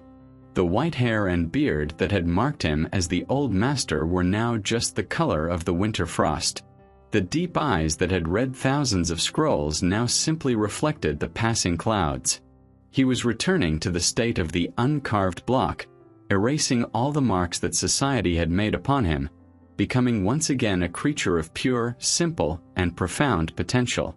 His slow, silent journey westward was the final living lesson of his philosophy, a quiet demonstration that the ultimate destination is not a place on a map, but a return to the simplicity of one's own true nature. The slow, meandering journey eventually brought the old master and his ox to the edge of the known world. Before him lay the Unca Pass, a formidable gateway carved through a high mountain range. This was the westernmost frontier of the Zhou kingdom, the final demarcation line between the world of human order and the vast, untamed wilderness beyond. The pass was more than a geographical feature. It was a psychological threshold. Behind him lay the entire history of his civilization. Its wars, its philosophies, its intricate web of duties and names. Ahead lay only the unknown, a land of nomadic tribes, of soaring mountains and endless deserts, a landscape that promised a final, complete return to the formless Tao. To pass through these gates was to truly and irrevocably disappear. The keeper of this remote outpost was a man named Yin Shi. He was not a typical border guard, a rough soldier concerned only with tariffs and security. Yin Shi was a scholar in his own right, an official who had been appointed to this lonely post, and who used the immense silence of his surroundings to pursue his own studies.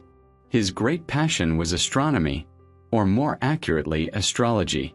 He spent his nights on the high watchtower of the pass, observing the silent, wheeling patterns of the stars, believing that the movements of the heavens were a celestial script that mirrored the great events unfolding on earth. He was a man attuned to omens and portents, a seeker of wisdom who felt that his isolated position placed him at a unique vantage point between the human and the cosmic. The legends say that for several nights leading up to Lao Tzu's arrival, Yin Shi had observed a strange and wondrous sign. A soft, purple vapor, a color associated with royalty and divinity, had begun to drift from the east, moving slowly but surely towards his mountain pass. He interpreted this as an unmistakable omen. A great sage, a true master, was journeying west and was about to pass through his gate. Realizing the immense significance of this event, Yin Shi made preparations. He ordered the road to be cleaned and incense to be burned, transforming his rustic military outpost into a place of welcome for the holy man whose arrival the stars had foretold. He then waited, his gaze fixed on the eastern road. Finally, one evening, he saw a figure emerge from the dust and the setting sun. It was an old man, his hair and beard as white as the mountain snow, seated calmly on the back of a great water buffalo. There was no entourage, no sign of wealth or status, only a profound aura of peace that seemed to move with him, a stillness so deep that it quieted the very air around him. Yin Shi knew at once that this was the man he had been waiting for. He descended from his tower, approached the traveler with a deep bow of reverence, and said, "Master, I am the keeper of this pass, Inshi. I have seen the signs of your coming. I know you are the great sage. You are leaving the world of men behind forever." Lao Tzu, surprised that his identity was known in this remote place, simply nodded. His intention was clear. He sought only to pass through the gates and continue his journey into the great silence. But Inshi, understanding the magnitude of this moment, could not allow it. He prostrated himself before the old master and made a plea that would change the course of history. "Master," he implored, "you are about to go into seclusion, and there will be no one left to teach the world. The wisdom you possess will vanish with you into the wilderness. I beg you, before you depart, do a final service for humanity. Stay with me for a time, and write down the essence of your teaching in a book." This request placed Lao Tzu in a profound dilemma. The very core of his philosophy was based on the inadequacy of words. The Tao that can be told is not the eternal Tao. How could he possibly write down a truth that he knew was fundamentally inexpressible? To put his understanding into fixed characters on a bamboo slip would be to betray its fluid, living nature. It would create another set of names, another doctrine, another ism for men to cling to and argue over. His entire life had been a journey away from the trap of words and towards the silent reality they could only point to. To now create a text seemed like a step backward, a contradiction of everything he had come to understand. He looked at Inshi. He saw in the gatekeeper's eyes not the selfish desire of a man seeking a secret for his own power, but a genuine and compassionate concern for the future of humanity. Inshi was not asking for himself. He was acting as a guardian, not just of the past, but of a precious wisdom that was on the verge of being lost forever. He was a man who had seen a celestial omen and had understood his cosmic duty. Lao Tzu recognized in him a kindred spirit, a man who, like himself, could perceive the deeper patterns. He saw the sincerity in Inshi's heart and was moved by his selfless plea. After a long silence, in a final act of motherly compassion for the world he was leaving behind, the old master gave a slight nod. He would stay. He would make one last attempt to capture the reflection of the moon on the water, knowing full well that the reflection was not the moon itself. Inshi led the old master to a simple, quiet room within the fortress walls of the pass. He provided him with all that a scholar could need: a small lamp, a grinding stone for the ink, a fine-haired brush, and a series of blank bamboo slips, their pale, smooth surfaces waiting to receive the wisdom of a lifetime. Then, with a deep understanding of the task at hand, the gatekeeper withdrew, leaving Lao Tzu in a profound and undisturbed solitude. For the first time in his life, the man who had found wisdom in silence was faced with the challenge of creating with words.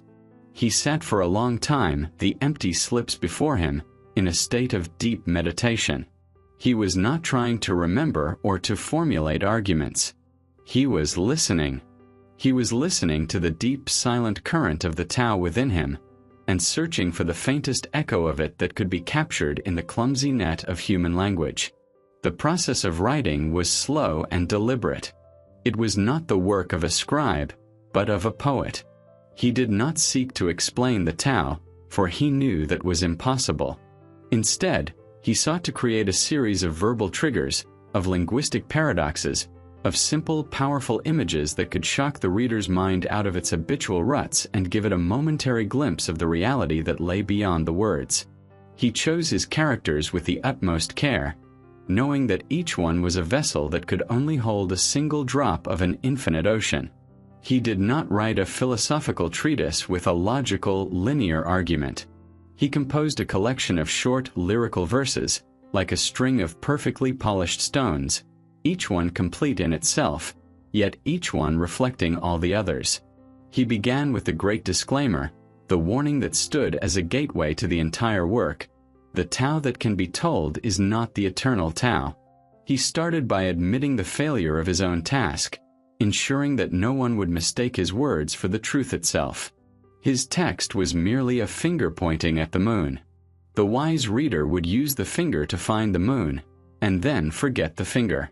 He wrote of the great, empty, and nameless origin of all things, the silent mother of the universe. He wrote of the nature of reality as a ceaseless dance of opposites, of yin and yang, explaining that there can be no beauty without ugliness, no good without evil, no high without low. To understand one, you must embrace the other. He wrote about the wisdom of Wu-wei, using his most cherished metaphors. He described the sage as being like water, benefiting all things without striving. He praised the virtue of the uncarved block, the state of natural simplicity that is the source of all potential. He wrote of the leader who governs so lightly that when his work is done, the people all say, "We did it ourselves." He crafted paradoxes designed to break the chains of conventional logic. The greatest vessel is the last to be completed. The way forward seems to go back. True clarity seems obscure.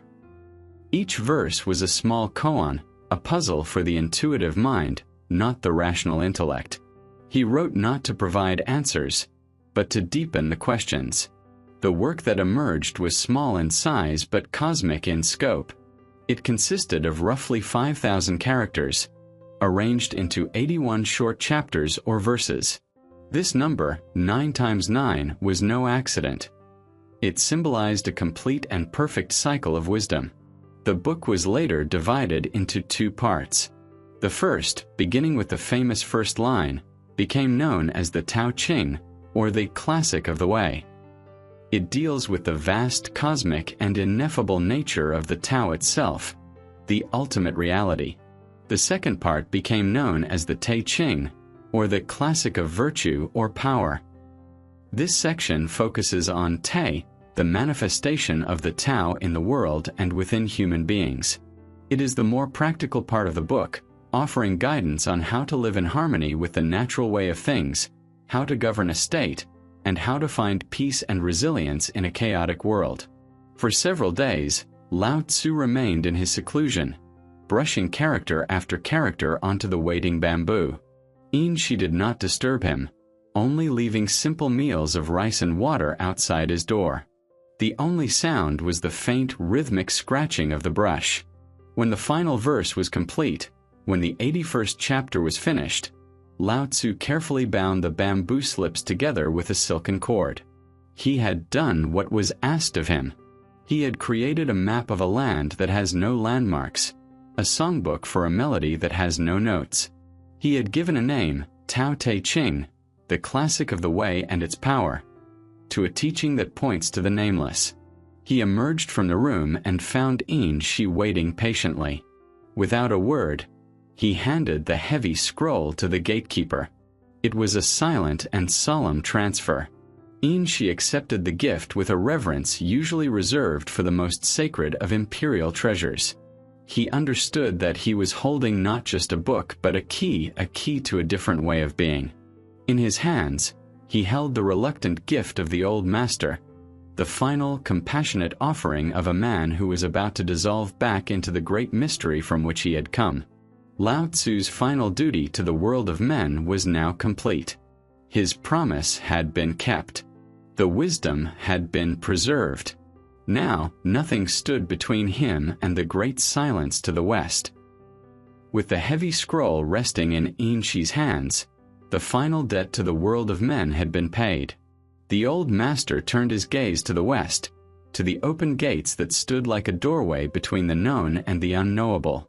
There were no final words of wisdom, no parting blessings. His final lesson was not in words, but in the simple, profound act of leaving. He gave a gentle nudge to his water buffalo, and the great beast began to move, its steps as slow, patient, and inevitable as the setting of the sun. He passed under the stone archway of the gate, leaving the realm of the Zhou dynasty, the realm of history and names, behind him forever. Shi, the guardian of the pass, stood motionless, clutching the precious scroll to his chest. He was the last witness from the world of men. He watched as the small, serene figure on the back of the ox moved slowly down the mountain path and into the vast, empty landscape that stretched to the horizon. The sun was low in the sky, casting long, ethereal shadows, and the air was filled with a golden, dusty light. The figure did not look back. He simply continued his westward journey, growing smaller and smaller with the distance. She watched until the form of the old master and his ox grew indistinct, until they were no more than a faint silhouette against the twilight. And then they did not so much disappear behind a hill as they seemed to dissolve, merging with the evening haze, becoming one with the vast, silent, and empty landscape. The man who had come from the nameless mystery had finally, and completely, returned to it. What became of him? This is a question that has echoed through the centuries, and it is a question without a definitive answer, for the story of Lao Tzu does not end with a historical fact, but with the opening of a profound myth. His disappearance from the world was the final, perfect expression of his philosophy. To have a known grave, a recorded date of death, a story of his final days, all of these things would have been a contradiction. They would have been a final, solid name attached to a life dedicated to the nameless. The mystery of his end is the point. Over time, different traditions have offered their own answers to the question. Some later, more religious forms of Taoism, which sought a more tangible form of salvation, claimed that he did not die at all. They said he passed through the gates and became a Xian, a divine immortal. In this version, he ascended to a celestial paradise, becoming a supreme deity in a heavenly court, a being to be worshipped and prayed to. This was a way of transforming the elusive philosopher into a more comforting, accessible figure of faith. Another, more curious legend, which arose much later during the time when Buddhism was becoming a major force in China, claimed that he traveled west all the way to India. There, it was said, he taught the barbarians a simplified, less profound version of his philosophy, and that this student was none other than Siddhartha Gautama, the Buddha. This story was, of course, a piece of religious propaganda, an attempt by some Taoists to claim that their teaching was the original source from which Buddhism sprang. But the answer that resonates most deeply with the spirit of the Tao Te Ching itself is far simpler and more profound. This answer is that Lao Tzu did not become an immortal god, nor did he journey to another land to found another religion. Instead, he simply returned. He completed the great circle of existence. He dissolved his individual self back into the great undifferentiated unity of the Tao. He did not die, he unbecoming. The water droplet that was Li air finally fell back into the great ocean. He became, once again, the wind that blows through the high mountain passes. He became the silence of the desert under the stars. He became the patient, yielding strength of the water flowing in a hidden stream. He had spent his life teaching that the Tao was the source and the destination of all things, and his final act was the ultimate demonstration of this truth. His disappearance was the ultimate act of Wu-wei. It was a final, effortless letting go of the self, the ultimate release from the world of striving. He had taught that the sage leaves no traces. And so, he vanished without a trace, leaving behind only a small scroll of 5,000 characters as his only footprint. The world was left not with the story of a man's death, but with a powerful and enduring question. The life of the old master began with the paradox of the old child, a being whose wisdom was already complete. And it ended with the paradox of a disappearance that was not an end, but a final, perfect act of becoming one with everything. He had shown the world that the ultimate goal of life was not to build a great and lasting monument to the ego, but to achieve the grace, humility, and courage to let it go, and to merge, silently and completely, back into the vast, eternal, and life-giving emptiness of the Tao. The scroll of 5,000 characters left with she was a seed. For it to grow into a great tree of thought, it needed a new kind of cultivator, someone who could take its dense, poetic wisdom and make it blossom in the soil of the human imagination. This figure appeared about a century after the time of Lao Tzu, during the chaotic heart of the Warring States period. His name was Zhuangzi, or Master Zhuang. He was a brilliant, eccentric, and fiercely independent thinker who would become to Lao Tzu what Plato was to Socrates: the great interpreter, the master storyteller, and the artist who would ensure the philosophy's survival by giving it a vibrant and unforgettable voice. If Lao Tzu was the deep, silent river, Zhuangzi was the laughing, unpredictable waterfall that it became. Zhuangzi's approach was radically different from the concise, aphoristic style of the Tao Te Ching. He was a literary genius, a master of the parable and the allegory. He embraced humor, paradox, and sheer, fantastical storytelling to shatter his readers' conventional ways of thinking.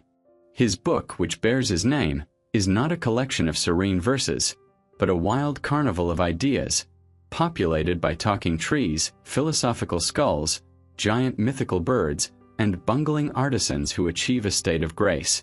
He was a sage joker, a philosopher who understood that the quickest way to deconstruct the arrogance of the human ego was not with a solemn sermon, but with a well-aimed joke. At the heart of his teaching was a radical skepticism about the certainty of human knowledge.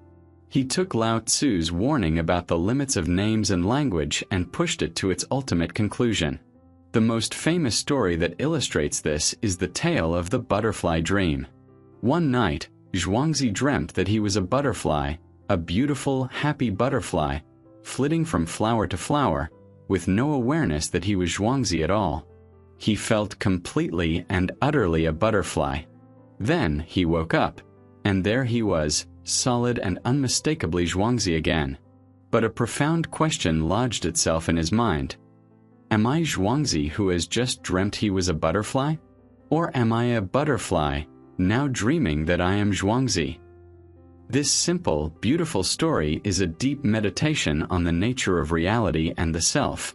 It dissolves the hard line we draw between the dreaming and waking worlds, between one identity and another.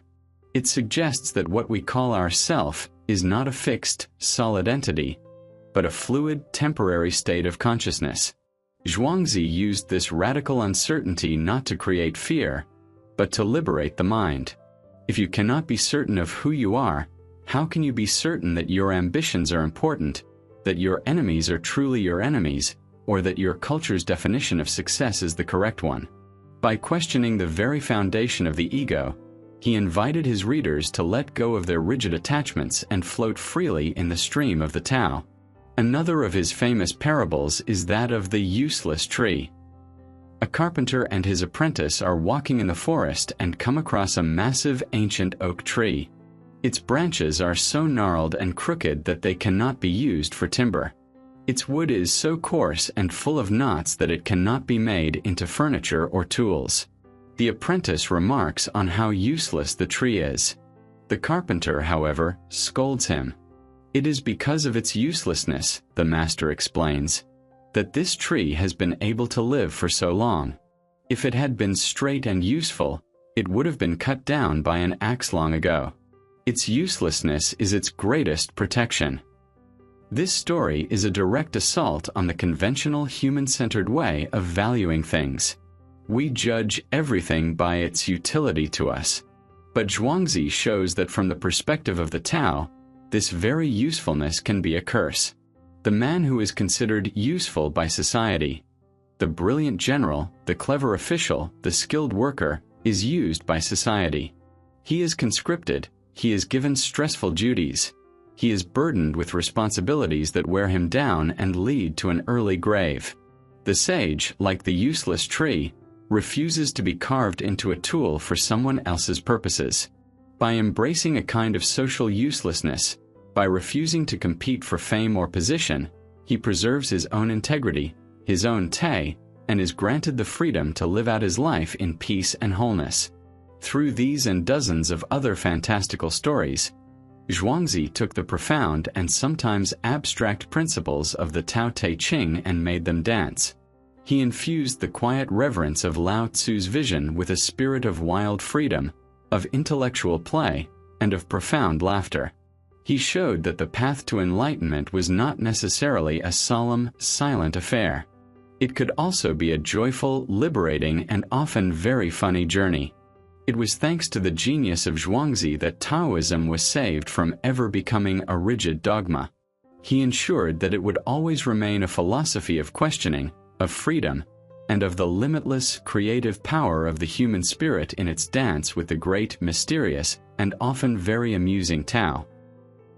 The profound ideas of Lao Tzu and the wild imagination of Zhuangzi did not remain confined to the scrolls of philosophers.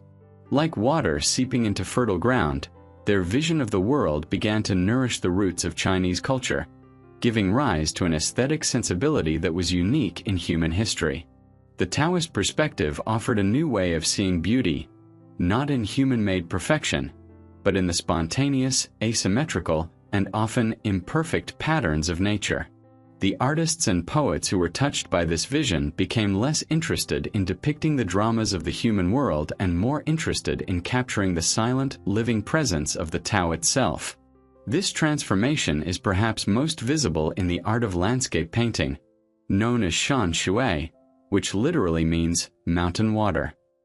Before the influence of Taoism deepened, much of Chinese art focused on the human figure, particularly the nobles and rulers of the court. But Taoist-inspired artists turned their gaze away from the palace and towards the wilderness. For them, a painting of a mountain was not just a picture of a mountain. It was a portrait of the Tao in its majestic, unmoving yang aspect. A painting of a river was a portrait of the Tao in its flowing, yielding yin aspect. The human figure, if present at all, was often depicted as tiny and insignificant. A lone fisherman in a boat, a scholar walking a mountain path, humbled by the overwhelming scale and mystery of the natural world. The most radical Taoist innovation in painting, however, was not what the artists put on the silk, but what they left out. These paintings are famous for their vast areas of empty space. Mist-shrouded valleys, a blank sky, a placid lake suggested by a single brushstroke. This negative space was not seen as an absence, but as a presence. It was the visual equivalent of the Tao itself, the fertile emptiness from which all forms emerge. Like the empty hub of the wheel or the hollow of the clay pot, this void is what gave the solid forms of the mountains and trees their meaning and vitality. The mist became a symbol of the Tao's formless, flowing energy, or qi, blurring the hard edges of the world and reminding the viewer that all things are interconnected and in a constant state of transformation. The Taoist painter did not seek to create a realistic, photographic copy of a landscape. He sought to capture its spirit, its inner rhythm, its te, and to create a space on the scroll where the viewer's own mind could wander and find quiet contemplation. This same aesthetic sensibility infused the art of calligraphy. For the Taoist master, calligraphy was far more than a method of writing. It was a form of meditation in motion, a direct expression of Wu-wei. The calligrapher would prepare his ink, quiet his mind, and then, in a single fluid burst of energy, let the characters flow from his brush. The goal was not to create a perfectly symmetrical, technically flawless script. The goal was to allow the life energy, the qi, to flow from the body through the arm into the brush and onto the paper. The most prized calligraphy often contained imperfections, a splash of ink, an uneven line, because these were seen as signs of spontaneity and authenticity, evidence that the artist had let go of his conscious, controlling ego. The finished work was a perfect balance of opposites. The black ink and the white paper, the solid form and the empty space, the dynamic energy of the brushstroke and the quiet stillness of the composition. This spirit also found a home in poetry. Poets like the great Li Bai, a wandering, wine-loving genius of the Tang Dynasty, became the living embodiments of Taoist freedom. His poems are filled with a sense of wonder at the natural world, a disdain for the stuffy rituals of court life, and a joyful embrace of spontaneity. He wrote of drinking alone with the moon and his shadow, of dream journeys to celestial mountains, and of the profound peace found in watching a waterfall. His poetry, like Taoist philosophy itself, does not offer moral lessons or logical arguments. It creates a mood, an atmosphere, a momentary feeling of connection to the vast, mysterious, and beautiful unfolding of the Tao. Finally, this aesthetic found its ultimate three-dimensional expression in the art of the Chinese garden. A traditional Chinese garden is nothing like the formal, symmetrical gardens of Europe, which seek to impose a rigid human order on nature. The Taoist-inspired garden is a microcosm of the wilderness, a carefully constructed space designed to feel completely natural and untamed. Paths wind and turn unexpectedly, revealing new vistas at every corner. Gnarled, strangely shaped rocks are prized above all others, chosen because they look like miniature, weathered mountains. Ponds and streams are designed to meander like natural rivers. Everything is asymmetrical, irregular, and balanced in a dynamic harmony. The garden was a place for Wu-wei. It was not for grand social gatherings, but for quiet wandering, for contemplation, for sitting silently and observing the play of light on water or the growth of moss on a stone. It was a man-made space designed to help one forget the man-made world and reconnect with the simple, profound, and ever-present reality of the Tao. For centuries, the wisdom of the Tao remained largely a treasure of the East Asian world. The ideas of Lao Tzu and Zhuangzi flowed out of China, traveling along the same trade routes and intellectual pathways as silk, ceramics, and Buddhism. They did not arrive as a conquering ideology, demanding conversion. Instead, they seeped into the existing cultures of neighboring lands, subtly shaping their philosophies, arts, and spiritual practices. In Korea, Taoist ideas about living in harmony with nature resonated deeply with ancient indigenous beliefs, influencing poetry and landscape painting. In Japan, the concepts of Wu-wei and natural simplicity found a fertile new home, merging with the developing philosophy of Zen Buddhism to create a unique and profound aesthetic. The Japanese tea ceremony, for example, is a perfect expression of Taoist principles in practice. It is an art form dedicated to finding beauty in the simple, the rustic, and the imperfect, a concept known as wabi-sabi. The tea room is a small, unadorned space. The utensils are often handmade, cherished for their slight irregularities. Every movement is performed with a quiet, mindful grace that is the very essence of Wu-wei. The entire ritual is a meditation on finding a moment of profound peace and connection in the simple act of preparing and drinking tea. Similarly, the art of the Japanese Zen garden, with its carefully raked sand, its weathered stones, and its emphasis on empty space, is a direct descendant of the Taoist love for the void and the understated beauty of nature. Even in the martial arts, the influence is clear. Practices like Aikido are founded on the Taoist principle of yielding. The Aikido master does not meet force with force. Instead, they yield to an opponent's attack, blending with their energy, and redirecting it, using the attacker's own momentum to neutralize them. It is the wisdom of the supple bamboo, translated into a form of self-defense. For over 2,000 years, this wisdom remained largely unknown in the West. The Western philosophical tradition, stemming from the ancient Greeks, had followed a very different path. It was a tradition that prized logic, reason, and the power of the rational mind to define and categorize the world. It was a worldview of sharp distinctions between mind and body, spirit and matter, humanity and nature. The Taoist vision of a unified, flowing, and paradoxical reality was utterly alien. It was only in the 17th and 18th centuries, as European Jesuit missionaries and merchants began to travel more extensively in China, that the first whispers of this strange and ancient philosophy began to reach the West. Early translators struggled to find words in European languages to capture the meaning of terms like Tao, Te, and Wu-wei. They often described it as a kind of mystical pantheism, seeing its reverence for nature but missing its deeper philosophical subtlety. The real journey of the Tao Te Ching into the Western mind began in the late 19th and early 20th centuries. A new wave of scholars and translators, fascinated by the spiritual traditions of the East, began to produce more nuanced and poetic translations of the text. Figures like James Legge in Scotland and Paul Carus in America made the book accessible to a wider English-speaking audience.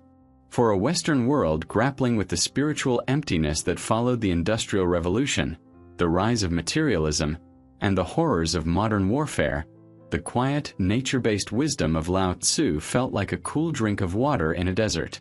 It offered a profound alternative to a civilization that seemed obsessed with conquest, control, and the relentless exploitation of the natural world. The ideas found a particularly receptive audience among artists, poets, and thinkers who were already questioning the foundations of Western culture. The transcendentalists in America, like Ralph Waldo Emerson and Henry David Thoreau, had already been celebrating the spiritual power of nature and the importance of self-reliance, and they saw a deep resonance in Taoist thought. In the mid-20th century, writers of the Beat generation, such as Jack Kerouac and Allen Ginsberg, embraced Taoism and Zen as a source of spiritual freedom and a countercultural antidote to the conformity of post-war society. The great Swiss psychologist Carl Jung was also deeply influenced by Taoist ideas, seeing in the concept of the Tao a parallel to his own ideas about the collective unconscious and the process of individuation, the journey towards psychological wholeness. As the 20th century progressed, the influence continued to spread. The Tao Te Ching became one of the most translated books in human history, second only to the Bible. Its wisdom began to appear in the most unexpected places.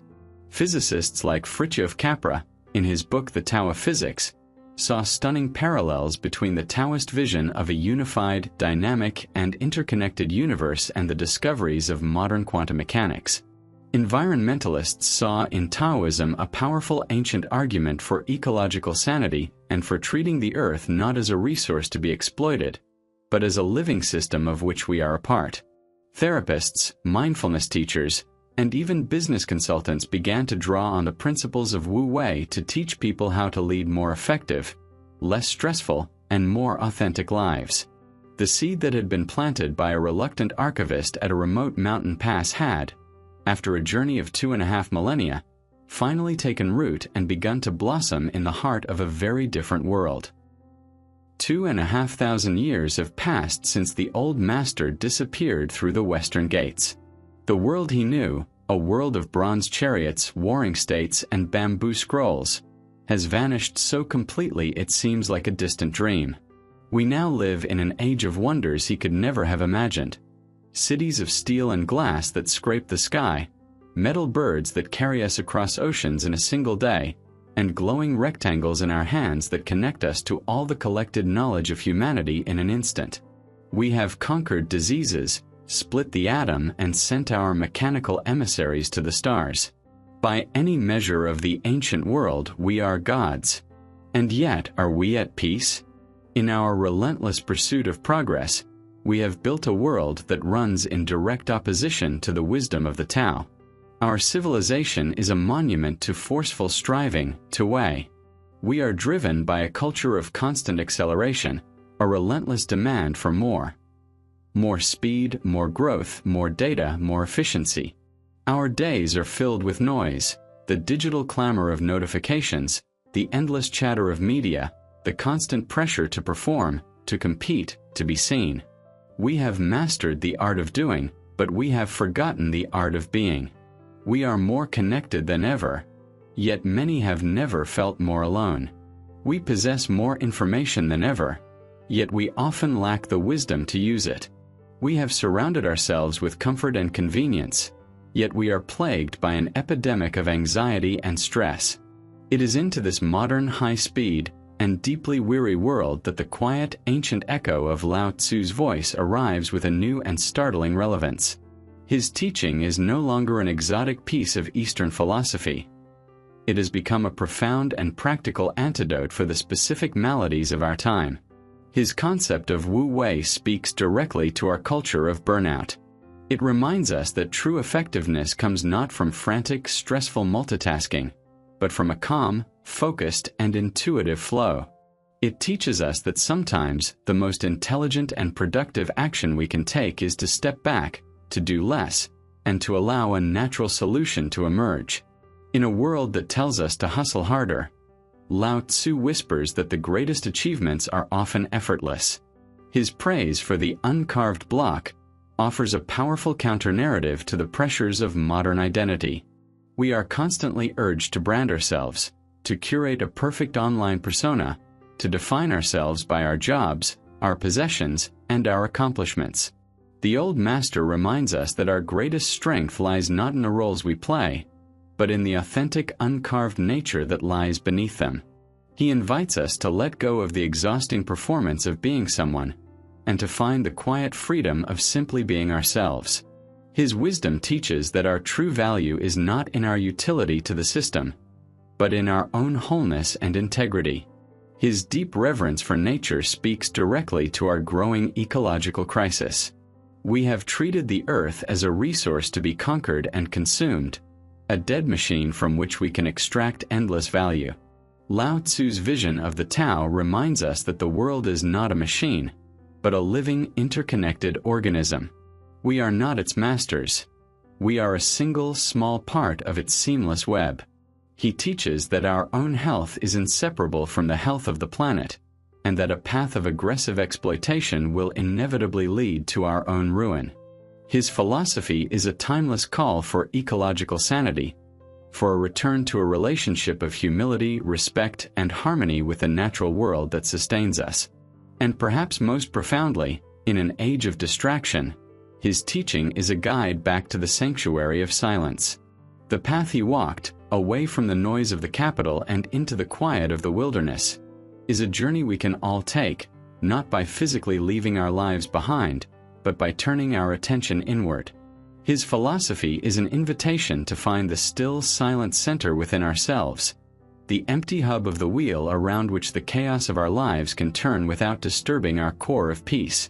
It is a reminder that in the silence between our thoughts, in the quiet moments of simply breathing, we can touch a reality that is far more real and nourishing than the frantic world on our screens. The story of Lao Tzu does not end in the past. It is a story that is still being written, a timeless echo that grows louder and clearer as our world grows more complex and confused. The old master is not a historical relic. He is a quiet companion for the modern soul. His wisdom is a gentle hand on our shoulder, reminding us to slow down, to listen, to let go of the struggle. He reminds us that the answers we seek are not in the next achievement, the next purchase, or the next piece of information. They are already present, in the simple, profound, and ever-present reality of this moment. The path to a more harmonious life, he taught, is not a grand and heroic journey to a distant land. It is a quiet, humble return to the home we never left.